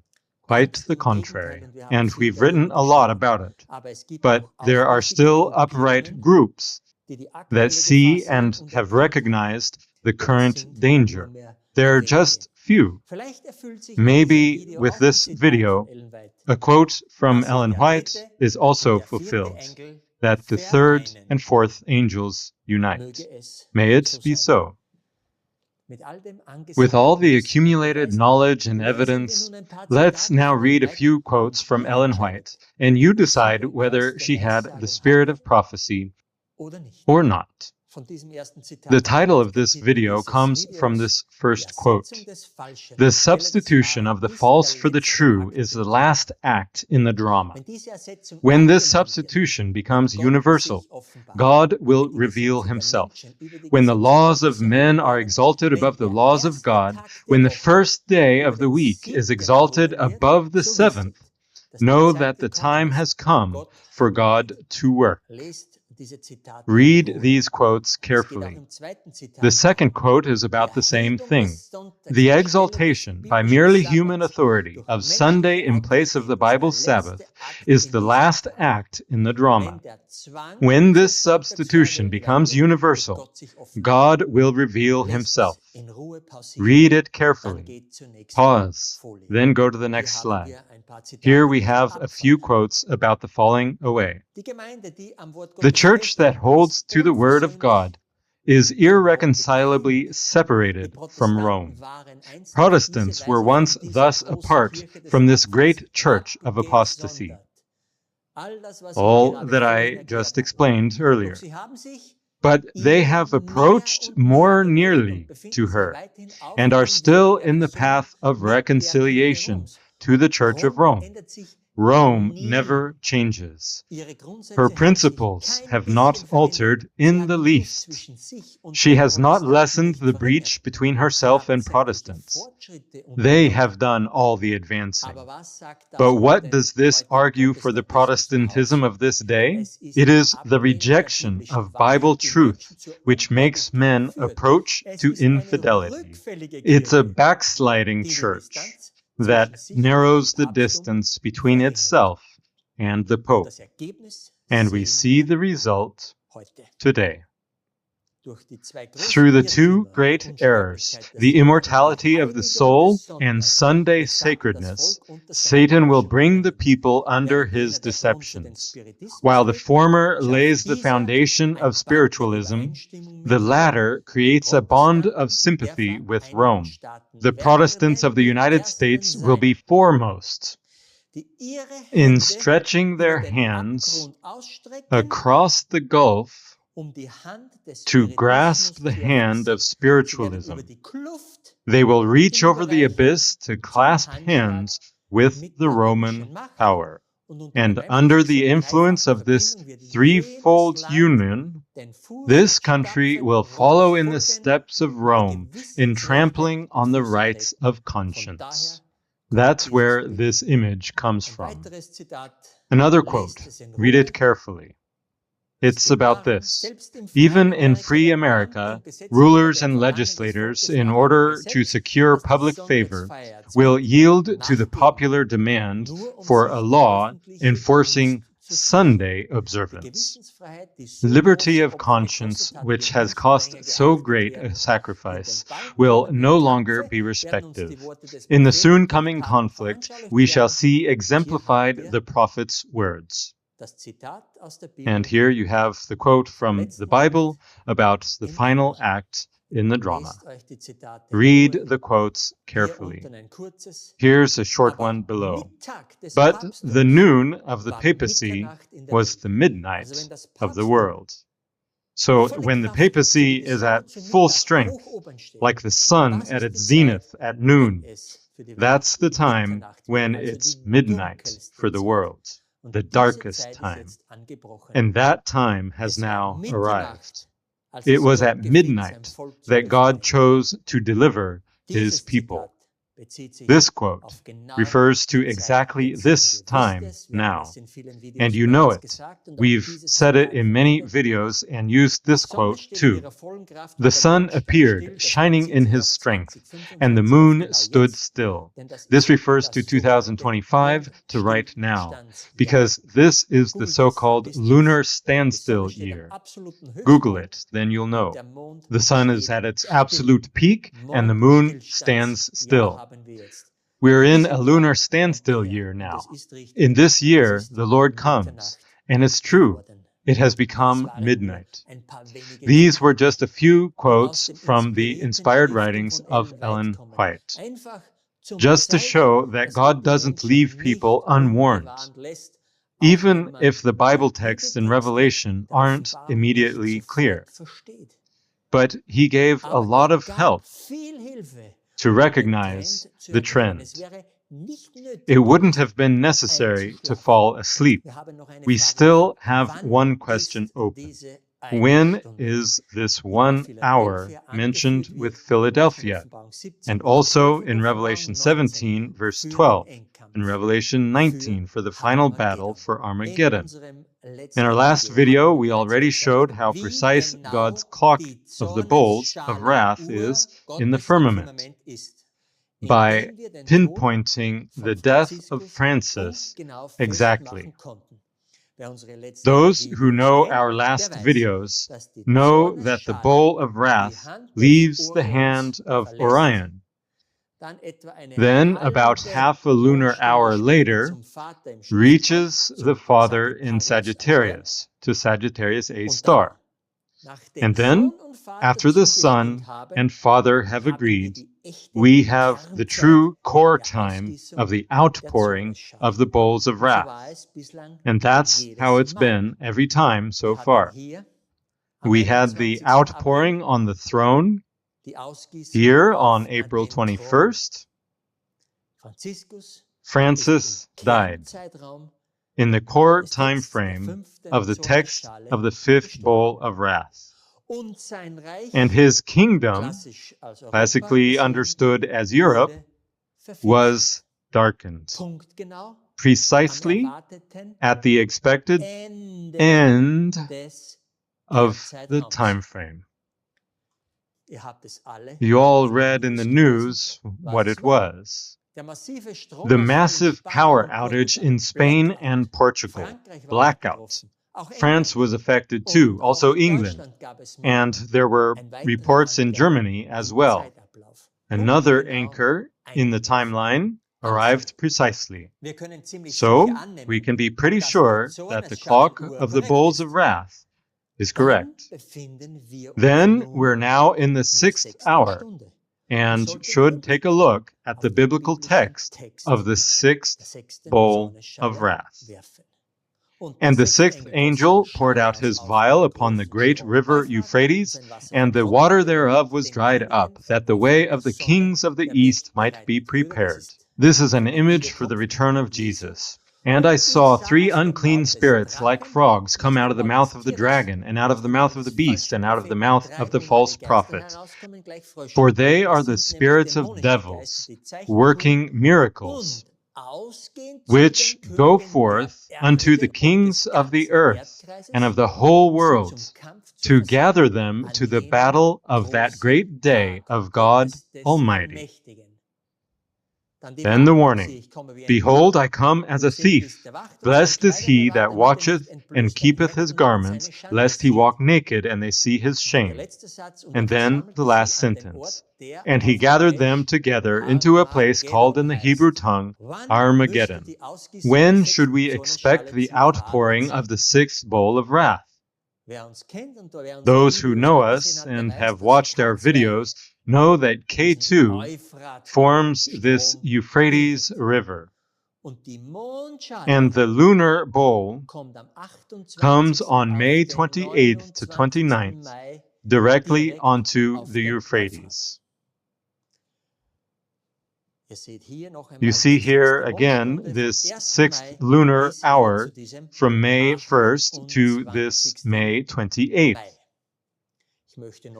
I'd like to point out that we need to keep May 25 and May 28 in view. We expect actions or deeds here on earth by people that will stir up God's wrath a 6th and 7th time, so that he will pour out the 7 last plagues on one day. After the first resurrection and the return on June 20th to 21st. You see, we're at a culminating point. One opportunity for the three spirits to speak with all the kings of the earth would be this occasion, the United Nations Climate Conference on May 27th to 28th, 2025. That fits very well with what we've just seen. Can all this really be a coincidence? I'd almost bet that the new Pope will either write a letter about it or maybe even show up himself to make his voice heard. We can probably expect Trump as the lying false prophet there too, and Antonio Guterres as the head of the UN beast that already welcomed Francis is the host of this conference. It'll be exciting to see who presents themselves as the dragon. We'll see, but it's a perfect opportunity to usher in Armageddon. These are future events, but we have the dates and need to stay vigilant about what events happen on Earth. One thing, though, would perfectly fit a climate summit, and it's also been the goal and endeavor of the UN since a long time. Sunday must become a day of rest to improve the climate by avoiding emissions on that day. If you know of other better events that fit what we heard today, please write to us. According to the text of the sixth bowl of wrath, the day or year of the Lord must have begun. And does that fit? Yeah, because Armageddon must take place after March 30th. The year of deliverance, the 70th Jubilee year, has already begun.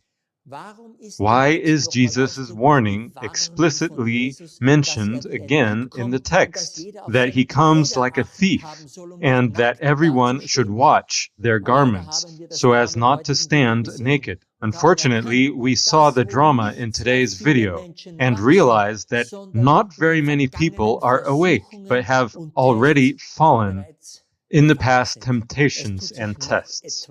Something else is happening these days, namely in Turkey. The Peace Pope Leo XIV is traveling to Turkey for the 1700th anniversary celebration of the Council of Nicaea. Back then, by the way, Emperor Constantine I ruled. He was the initiator of the council and used his authority to enforce church unity, which ultimately led to the merging of throne and altar. He moved the seat of the Roman Empire from Rome to Byzantium, which was later Constantinople and is now Istanbul. So back then, in AD 538, when the papacy came to power, the dragon that gave the papacy its seat, power, and authority was the Satan-used dragon-like fourth beast with iron teeth from Daniel 7. The Roman dragon under Emperor Justinian I. It's very interesting that now the beast and the false prophet are traveling to this area. Could Mr. Erdogan have something to do with the dragon this time? It's just a thought, but the region would fit. By the way, Emperor Constantine was the originator of Sunday sacredness. Emperor Constantine adopted Sunday, the day of the sun, from the pagan Roman culture sphere and elevated it politically and religiously. This was a decisive step toward replacing the biblical Sabbath, Saturday, with Sunday. Let's read here. On March 7th, 321, Constantine issued the following edict. All judges, city dwellers, and craftsmen shall rest on the venerable day of the sun. The wording is not Christian, but clearly pagan. Dies solis means the day of the sun. That's Sunday. The day was dedicated to the sun god Sol Invictus in the Roman Empire. Let it be mentioned here, as painful as it is, everyone who goes to church on Sunday is worshiping the sun god, Sol Invictus, and not God the Father or Jesus Christ, because his day is the Sabbath, the seventh day of the week. That's where Sunday sacredness comes from. Mr. Trump also plans to attend the peace talks in Turkey this week. Maybe even Putin will come. I mention these events because the sixth bold text says that first the dragon, whoever or whatever that will be, the beast, and the false prophet speak, and demonic spirits come out of their mouths. And then these spirits go to the kings of the earth. So maybe it's a two-part event. Maybe these three entities somehow speak in Turkey. And later, at the UN Climate Conference, where all the kings of the earth are gathered. That's where Armageddon will be discussed or invited to. So let's watch what we hear from these entities in the coming days, and how these demonic spirits then persuade the kings of the earth to gather for Armageddon. Let's read what Ellen White, inspired by the spirit of prophecy, had to say about Armageddon. All the world will be on one side or the other of the question. The battle of Armageddon will be fought, and that day must find none of us sleeping. Wide awake we must be, as wise virgins, having oil in our vessels with our lamps. The power of the Holy Ghost must be upon us, and the captain of the Lord's host will stand at the head of the angels of heaven to direct the battle. So this isn't just a battle of Jesus Christ alone, but also a battle of his faithful on this earth. The enmity of Satan against good will be manifested more and more as he brings his forces into activity in his last work of rebellion. And every soul that is not fully surrendered to God and kept by divine power will form an alliance with Satan against heaven and join in battle against the ruler of the universe. With what we know today, this reads like butter, as sad as it is. We need to study the pouring out of the seventh vial. The powers of evil will not yield up the conflict without a struggle, but providence has a part to act in the battle of Armageddon. Yeah, because he returns. When the earth is lighted with the glory of the angel of Revelation 18, the religious elements, good and evil, will awake from slumber, and the armies of the living God will take the field. Now we see Satan's forces are now restored. The wound of the beast is healed. Do you see the alliance with Satan? Watch our video, Whom Do You Elect? Again, to understand how people, how the world decide every day. With this video, the mystery of Revelation has largely been decoded, and the light of the fourth angel from Revelation 18 of the small white cloud farm ministry illuminates the world with it. Whoever has an ear, let him hear. What does this have to do with the seventh bowl of wrath? Why should we study it? Those who know the clock of the bowls of wrath know when the decisive seventh hour will come. This is the seventh and final hour. This is the hour of Armageddon, where through a law, hands will be laid on the saints. In this hour, God's saints will be confronted with the mark of the beast. And in this hour, the intercession in heaven ends on June 4th, 2025, and Jesus sets out to come to the aid of his saints. The Euphrates will have dried up. The Holy Spirit will have completely withdrawn from unrepentant people. In this hour, on June 11th, the temple in heaven will be seen open. The first resurrection takes place on June 20th, and the ascension of all the saints on June 21st. After that, on June 22nd, the 7 last plagues will be poured out in one day, and at the end of the bowl, the wrath will have been poured out on the gas planet Jupiter, the Ruach. Life on this earth will have come to an end. When the kings of this earth realize that Jesus' return has taken place, they will burn the harlot.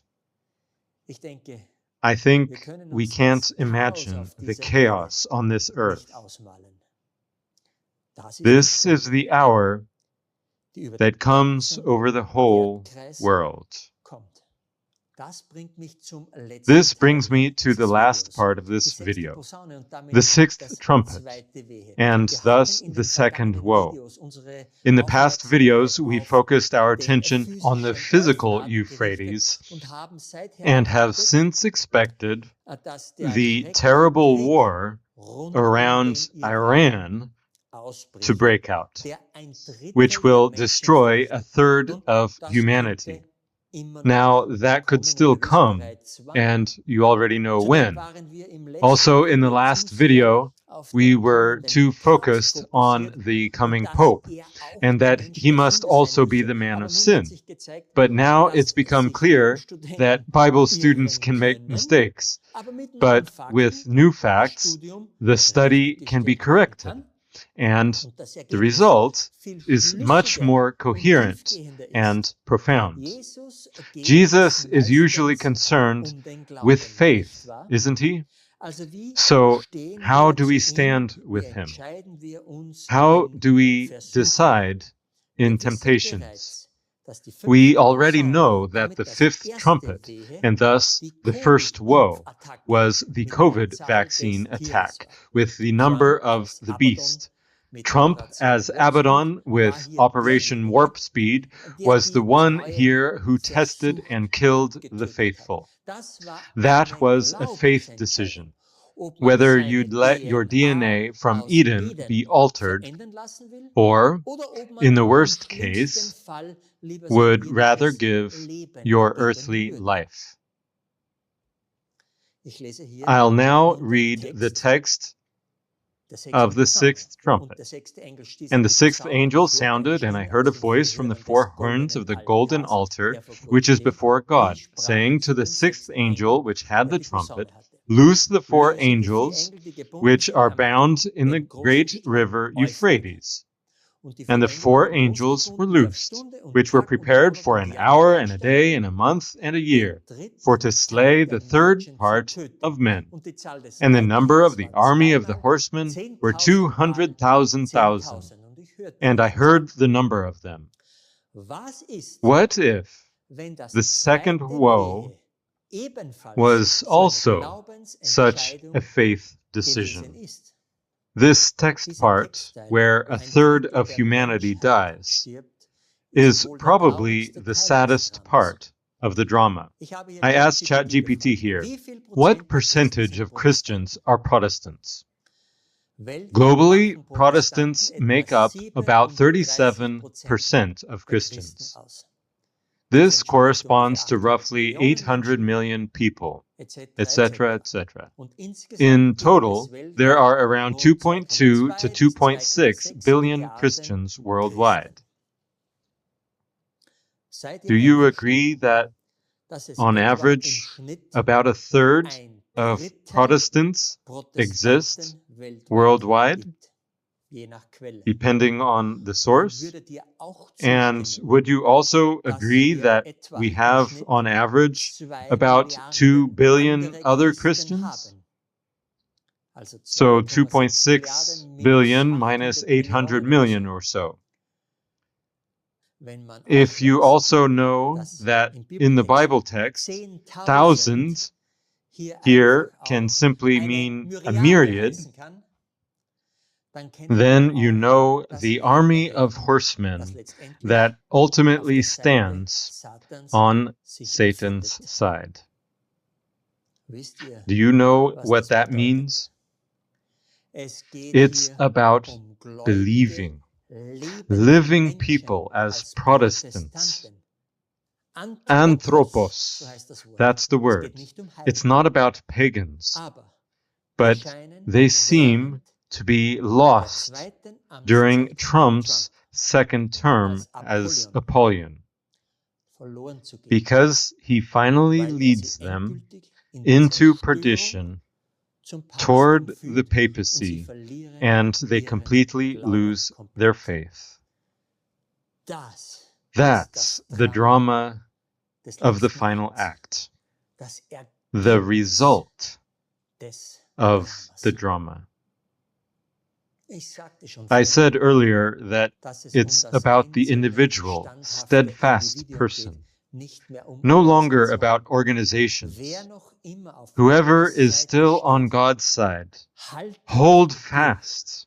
Wie könnte How jetzt could die the Entzifferung deciphering von Stunde of und hour, Tag im day, Jahr month, gemeint sein? and year be meant? Trump kam im Trump gregorianischen came in the Neujahr Gregorian New Year 2025 2025, und das innerhalb and des within the ersten first Monats month des of the new Neujahres. year. Und Papst And Pope Franziskus Francis starb im died biblischen in the biblical Jubilee Jubeljahr year ab starting dem 30. March März 30th. plus And innerhalb additionally, des within ersten the first biblischen biblical Monats month des of the Jubeljahres, Jubilee year, den to Thron clear the throne für den siebten for the Papst seventh Pope. freizumachen. Wir können sogar We sagen, can even say that dass this diese trumpet Posaune really wirklich started Mitte mid-December mit dem with the Ereignis event in Syria am Euphrat at the losgegangen ist. Euphrates. Aber das But war that nur ein was just a sichtbares visible Zeichen sign auf on der Erde. earth.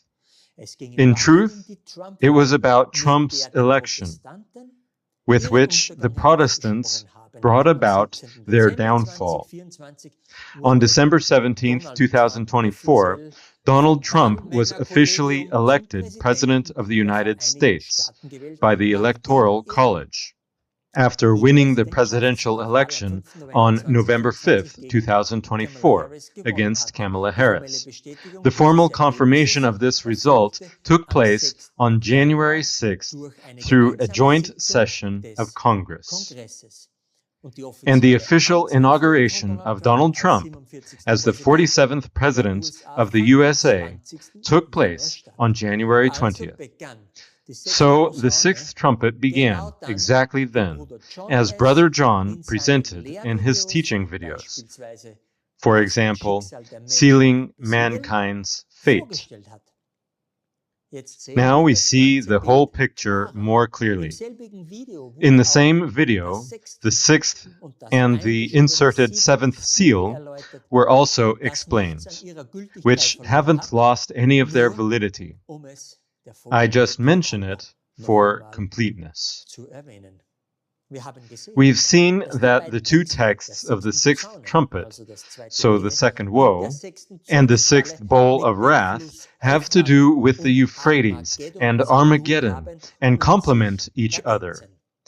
K2, as the Euphrates, left Orion during the sixth trumpet between December 15 and 23, 2024.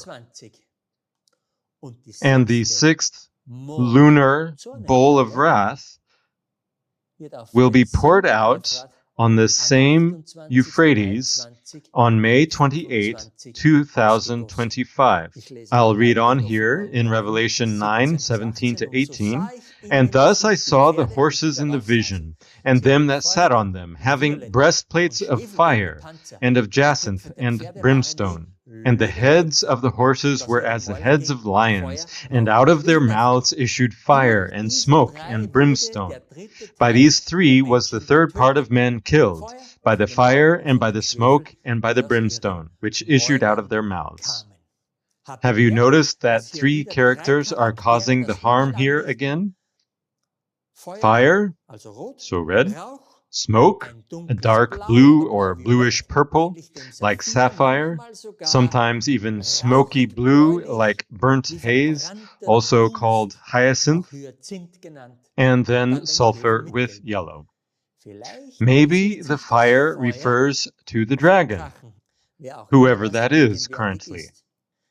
The smoke could refer to the Pope, the beast, whose election we just saw, and through the smoke screen and hype, we almost overlooked the true man of sin. And the sulfur is a poison that possibly comes out of the false prophet, the fallen Protestantism, so Trump. These three entities we saw earlier in the text of the sixth bowl of wrath, namely that they speak, and unclean spirits will come out of their mouths. One thing is clear. Together, they call for the final battle of Armageddon. And in the text, we even find lions' heads, a strong hint at Leo XIV, who came out of the smoke. By the way, did you know that the yellow and red of the Swiss Guard came from the prominent Medici family to which Pope Leo X belonged? Blue was added later and is connected to Pope Julius II, another patron of the Guard in the Vatican. Read Revelation 9, verses 20 and 21 yourselves. The rest repented not even of the sorceries of the pharmakeia vaccines. So that's the second woe. And what we learned truly hurts. Remember, a third of humanity. And now you know who it refers to. Finally, let's look at the heart shape that comet G3 is currently forming. We've created an entire video series about it. It depicts not only parts of Revelation 19 and 20, but also the history of God's children since Eden. Here's the bird of paradise, up to the new earth, and before that, the holy city lands on the Mount of Olives, where Satan must be released for a short time.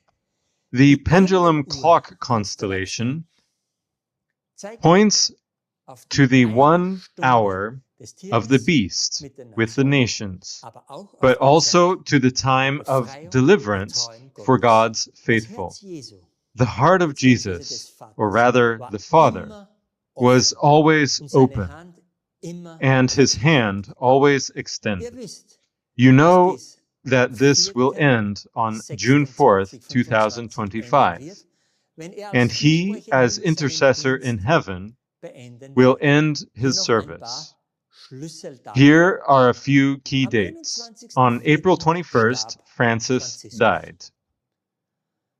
And this is the phoenix. And out of the ashes comes the new phoenix. Here you see the preparations and then the conclave.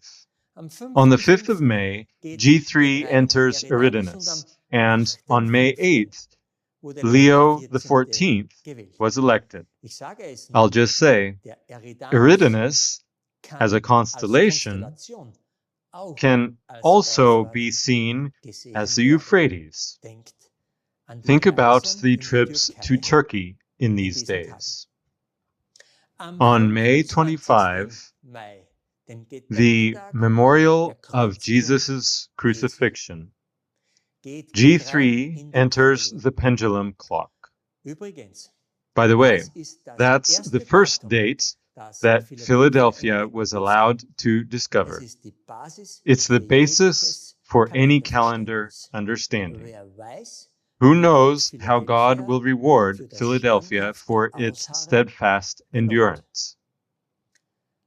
On May 28th, the hour of the final bowl of wrath begins, from which Philadelphia is kept.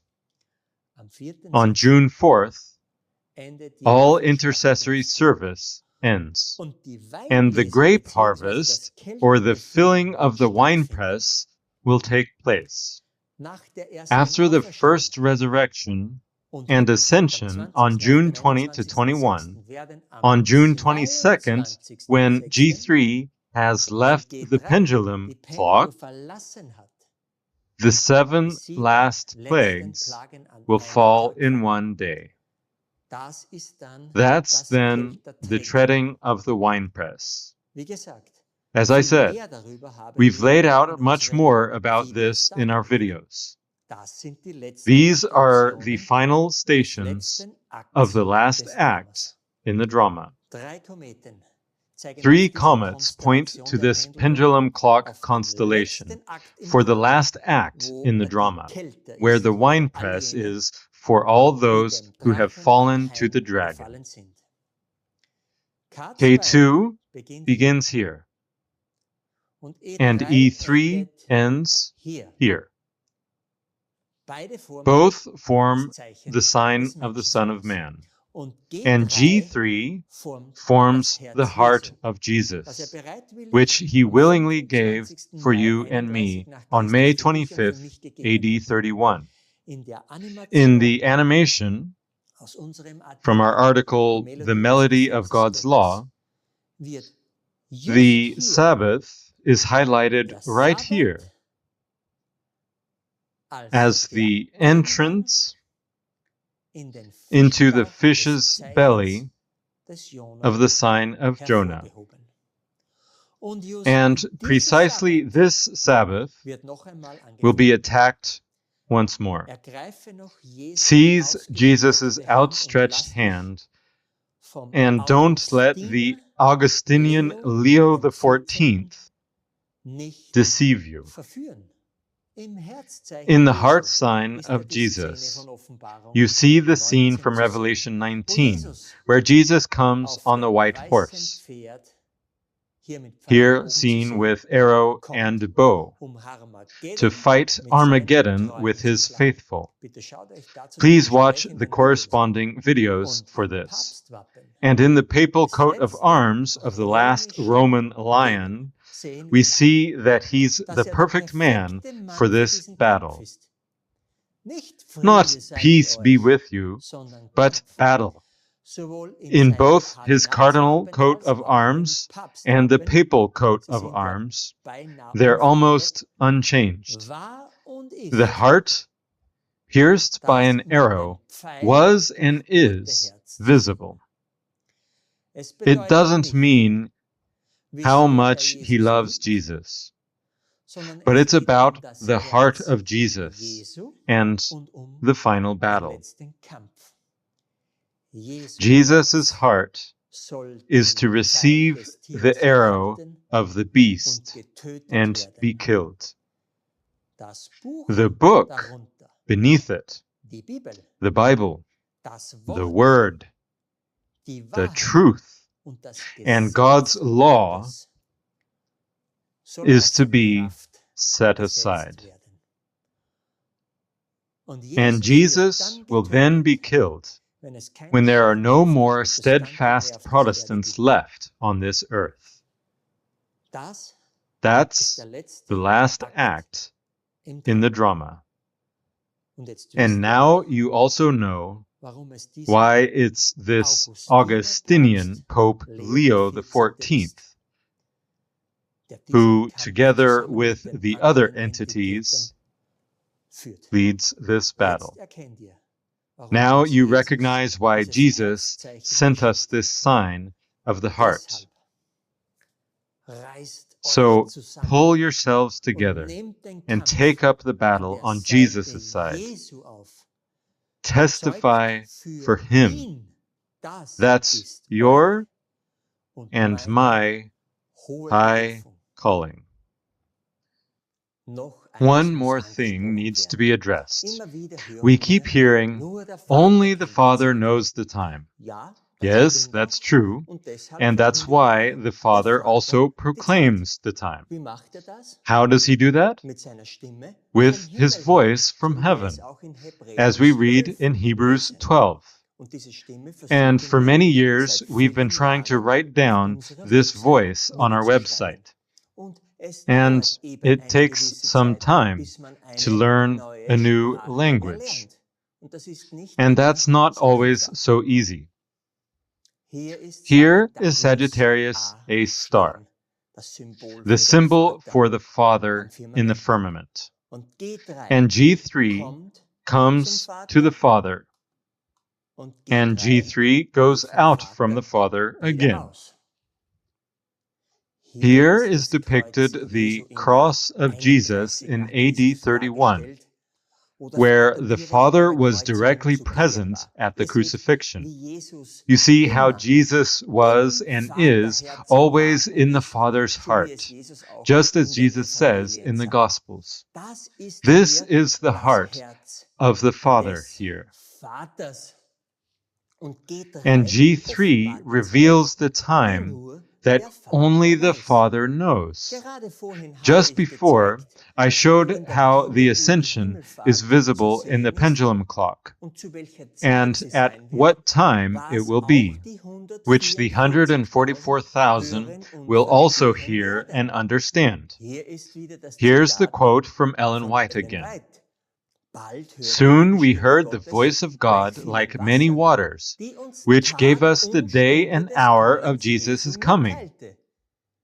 The living saints, 144,000 in number, knew and understood the voice, while the wicked thought it was thunder and an earthquake. When God spoke the time, he poured upon us the Holy Ghost, and our faces began to light up and shine with the glory of God, as Moses' did when he came down from Mount Sinai. Many waters. That's the message of the harpers who harp on their harps. Revelation 14:2. This voice comes from Paraguay, where the mightiest waterfall is found, the Iguazu Falls. That refers to the many waters. And the national instrument of Paraguay is the harp. We've reported on this so often and so much. And for many, our writings were unfortunately just thunder and earthquakes, but hopefully not for the 144,000, because they understand the day and hour. So the time we've been publishing in our videos all along. And yes, God proclaims the time. It's the Father. Now you know how. God the Father is not only love, depicted in the form of the heart, but he is also time. Here, Comet G3, coming from the Father, indicates the time. In the coat of arms of Pope Leo XIV, we have another symbol, the lily. What does it mean?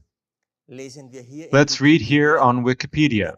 The upper section has a blue background with a white fleur-de-lis, or lily flower, symbolizing the Virgin Mary. I have an article here on the right about Pope Leo XIV when he was still in Peru. And we see that he's very, very focused on the veneration of Our Lady of Fatima, of Mary. And here on the left, in the image, is a quote of what Pope Leo XIV said from the balcony when he became Pope. Today is the day of the prayer of supplication to Our Lady of Pompeii. Our Mother Mary always wants to walk at our side, to remain close to us, to help us with her intercession and her love. So I would like to pray together with you. Let us pray together for this new mission, for the whole church, for peace in the world, and let us ask Mary, our Mother, for this special grace. Hail Mary, and accompanied by the crowds in St. Peter's Square and around the world. So we see that Pope Leo XIV is an extreme Marian devotee. And please also remember the Wikipedia entry earlier about Leo XIII. He wrote, I believe, 7 encyclicals regarding Marian veneration. Why is this so important? This comes from the Wikipedia entry on Marian veneration. Let's read. After the Reformation, the Roman Catholic Church initiated the Counter-Reformation. And what was it all about? From the 1580s onward, the cult of Mary became a tool, particularly of the Jesuit Counter-Reformation. For example, in Bavaria, Marian devotion was strongly promoted by the state and the Jesuits, and numerous Marian pilgrimages began, and so on. So, Marian veneration was an instrument of the Jesuits to destroy Protestantism. The attitude toward Mary was, especially during the Counter-Reformation, one of the most obvious criteria distinguishing Catholics from Lutherans on one hand and Calvinists on the other.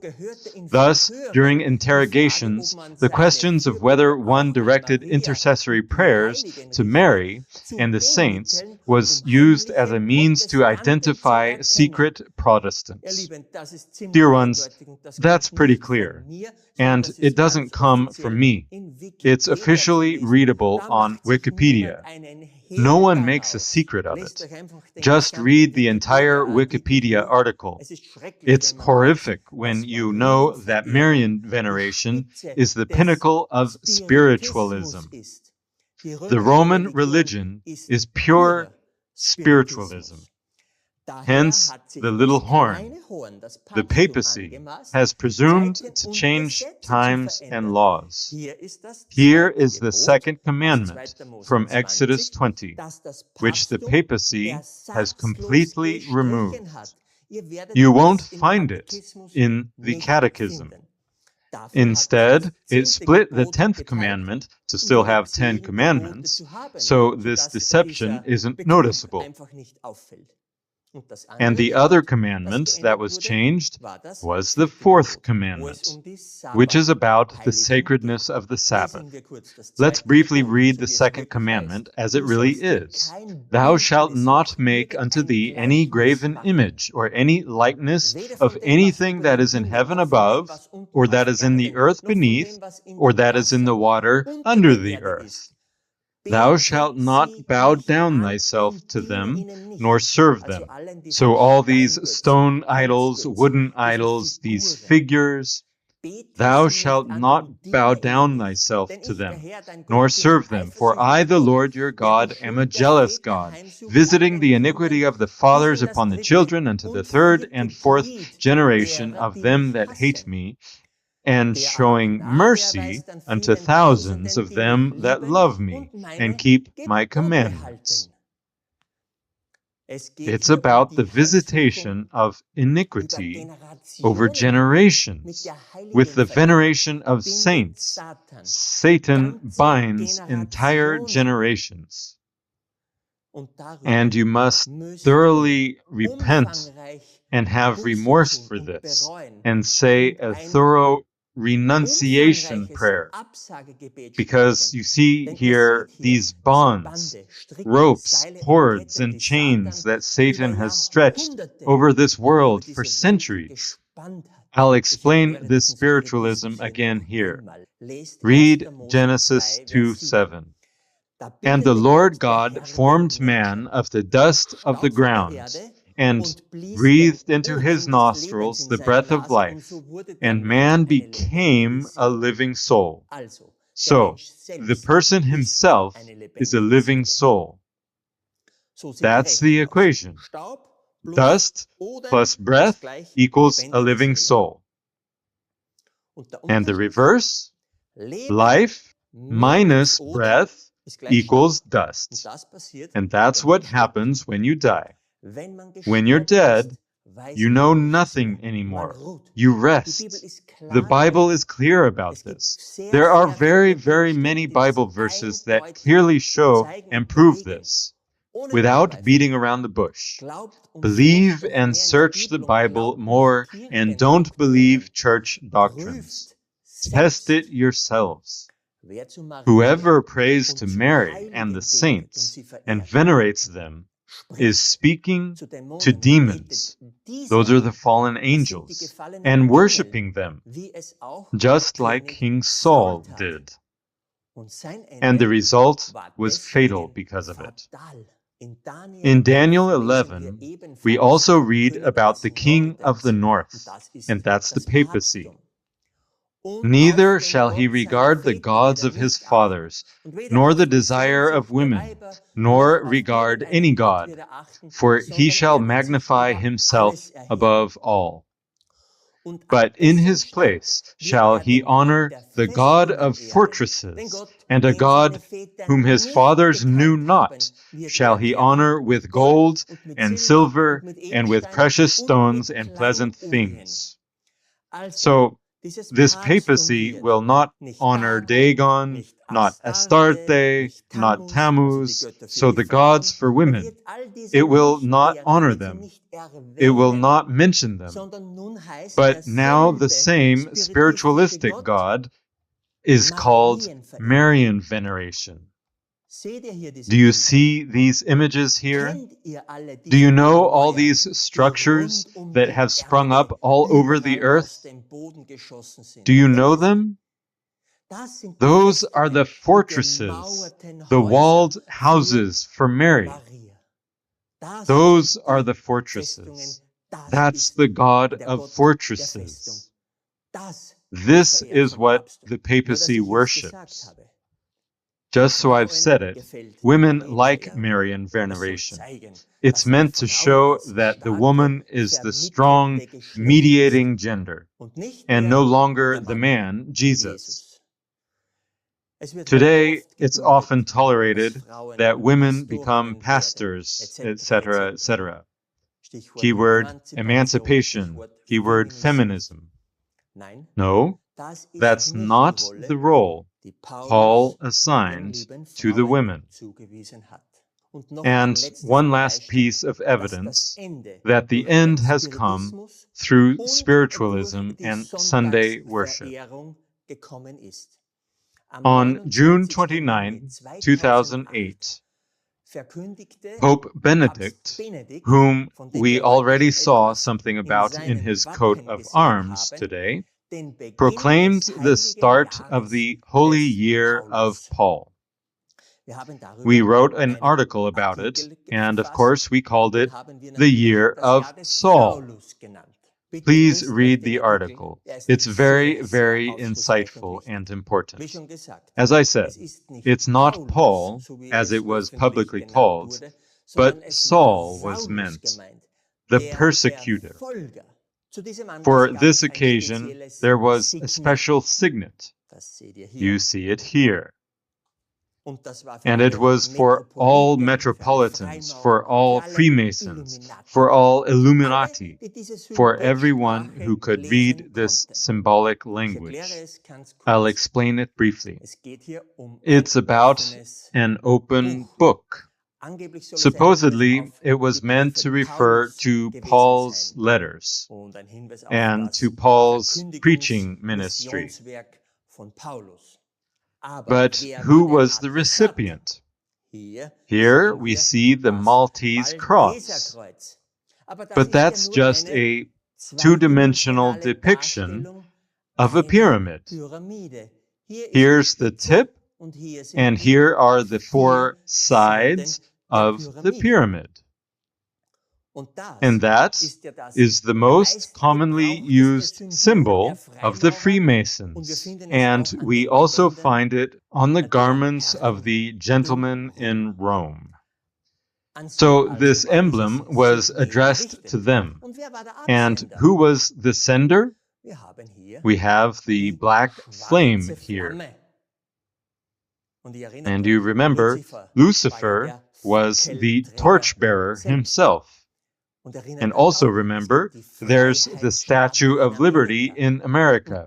And that was a gift from the French Freemasons to America. So in Protestant America, the Freemasonic satanic flame burns. But the flame also stands for spiritualism. Think of the Ellen White quote from earlier. Through the two great errors, the immortality of the soul, spiritualism, and Sunday sacredness, Satan will bring the people under his deceptions. And a second quote, also from earlier, said, "The Protestants of the United States will be foremost in stretching their hands across the gulf to grasp the hand of spiritualism." I just said the Roman religion is pure spiritualism. Now the Pope himself is an American, but we already covered that earlier. And now you see that was the master plan, even since 2008. And who ruled in 2008?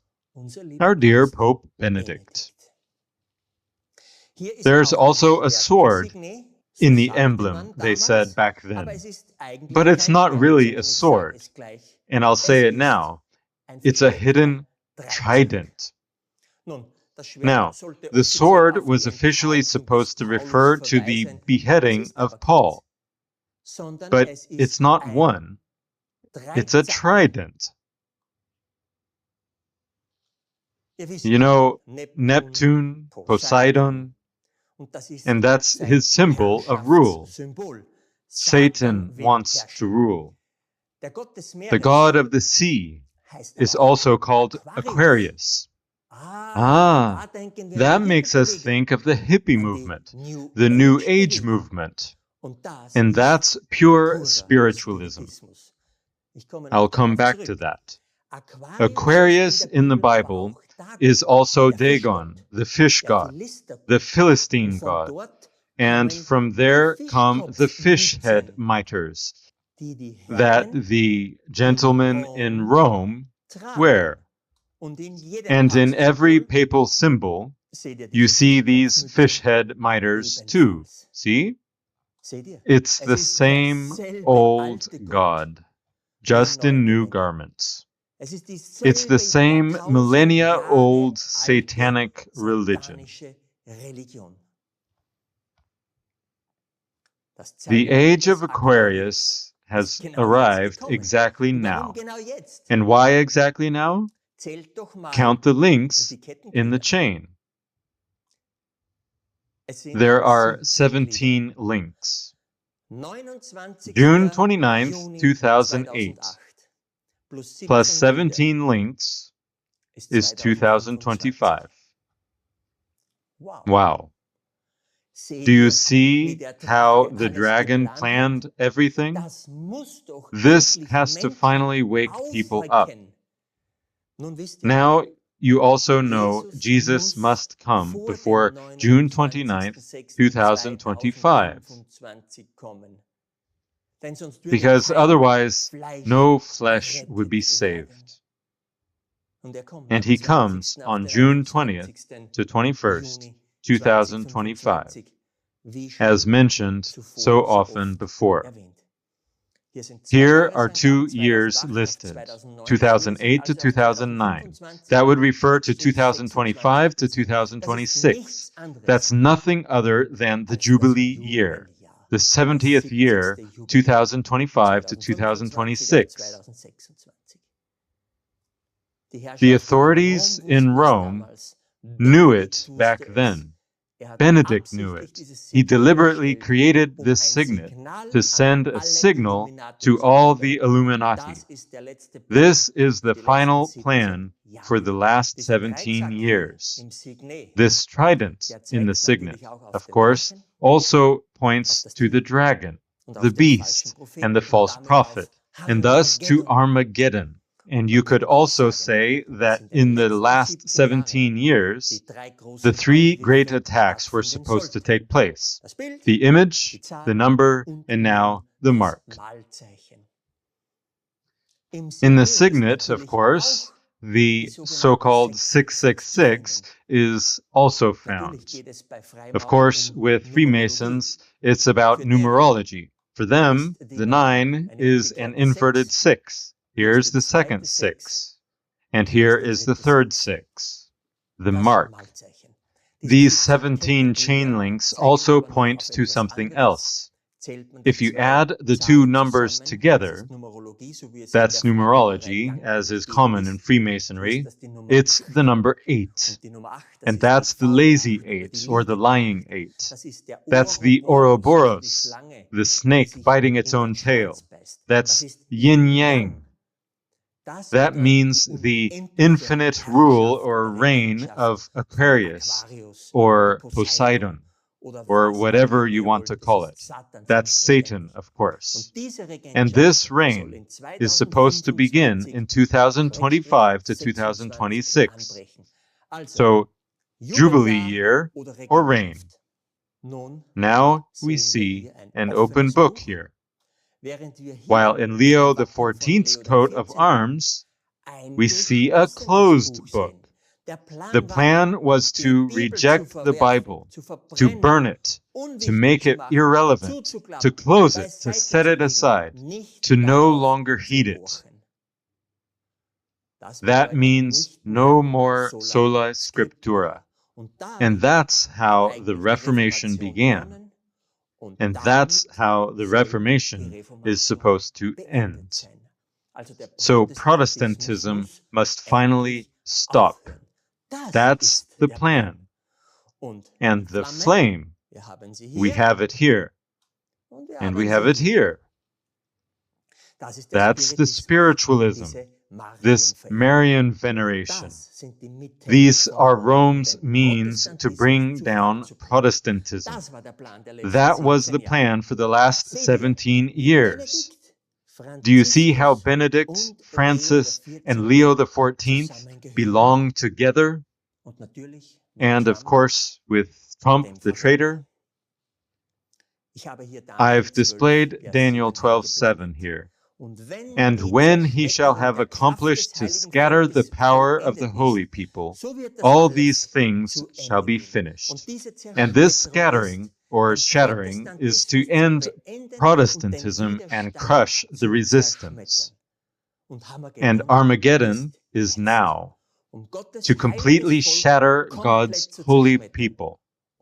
And then comes the end.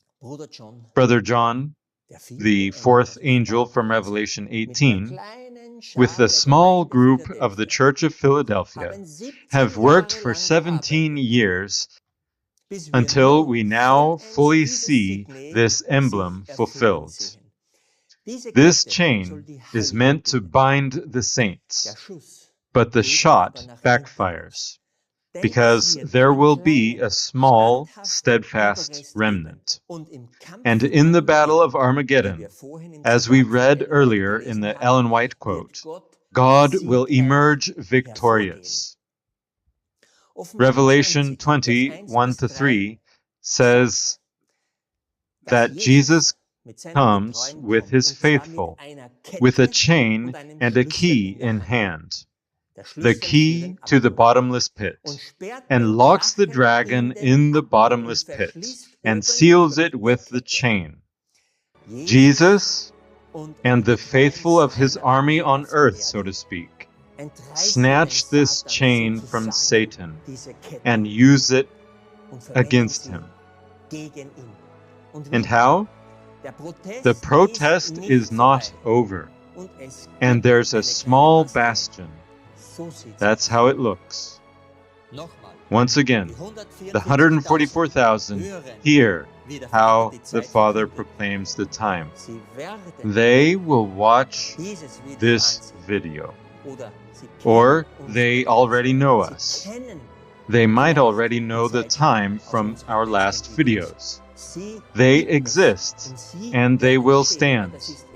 But it's a small flock, and they have a high calling, namely to testify for God and stand on his side, to hold his banner high, not the banner of Rome. Now is that time. Don't give up. Jesus is coming to our aid soon. Amen.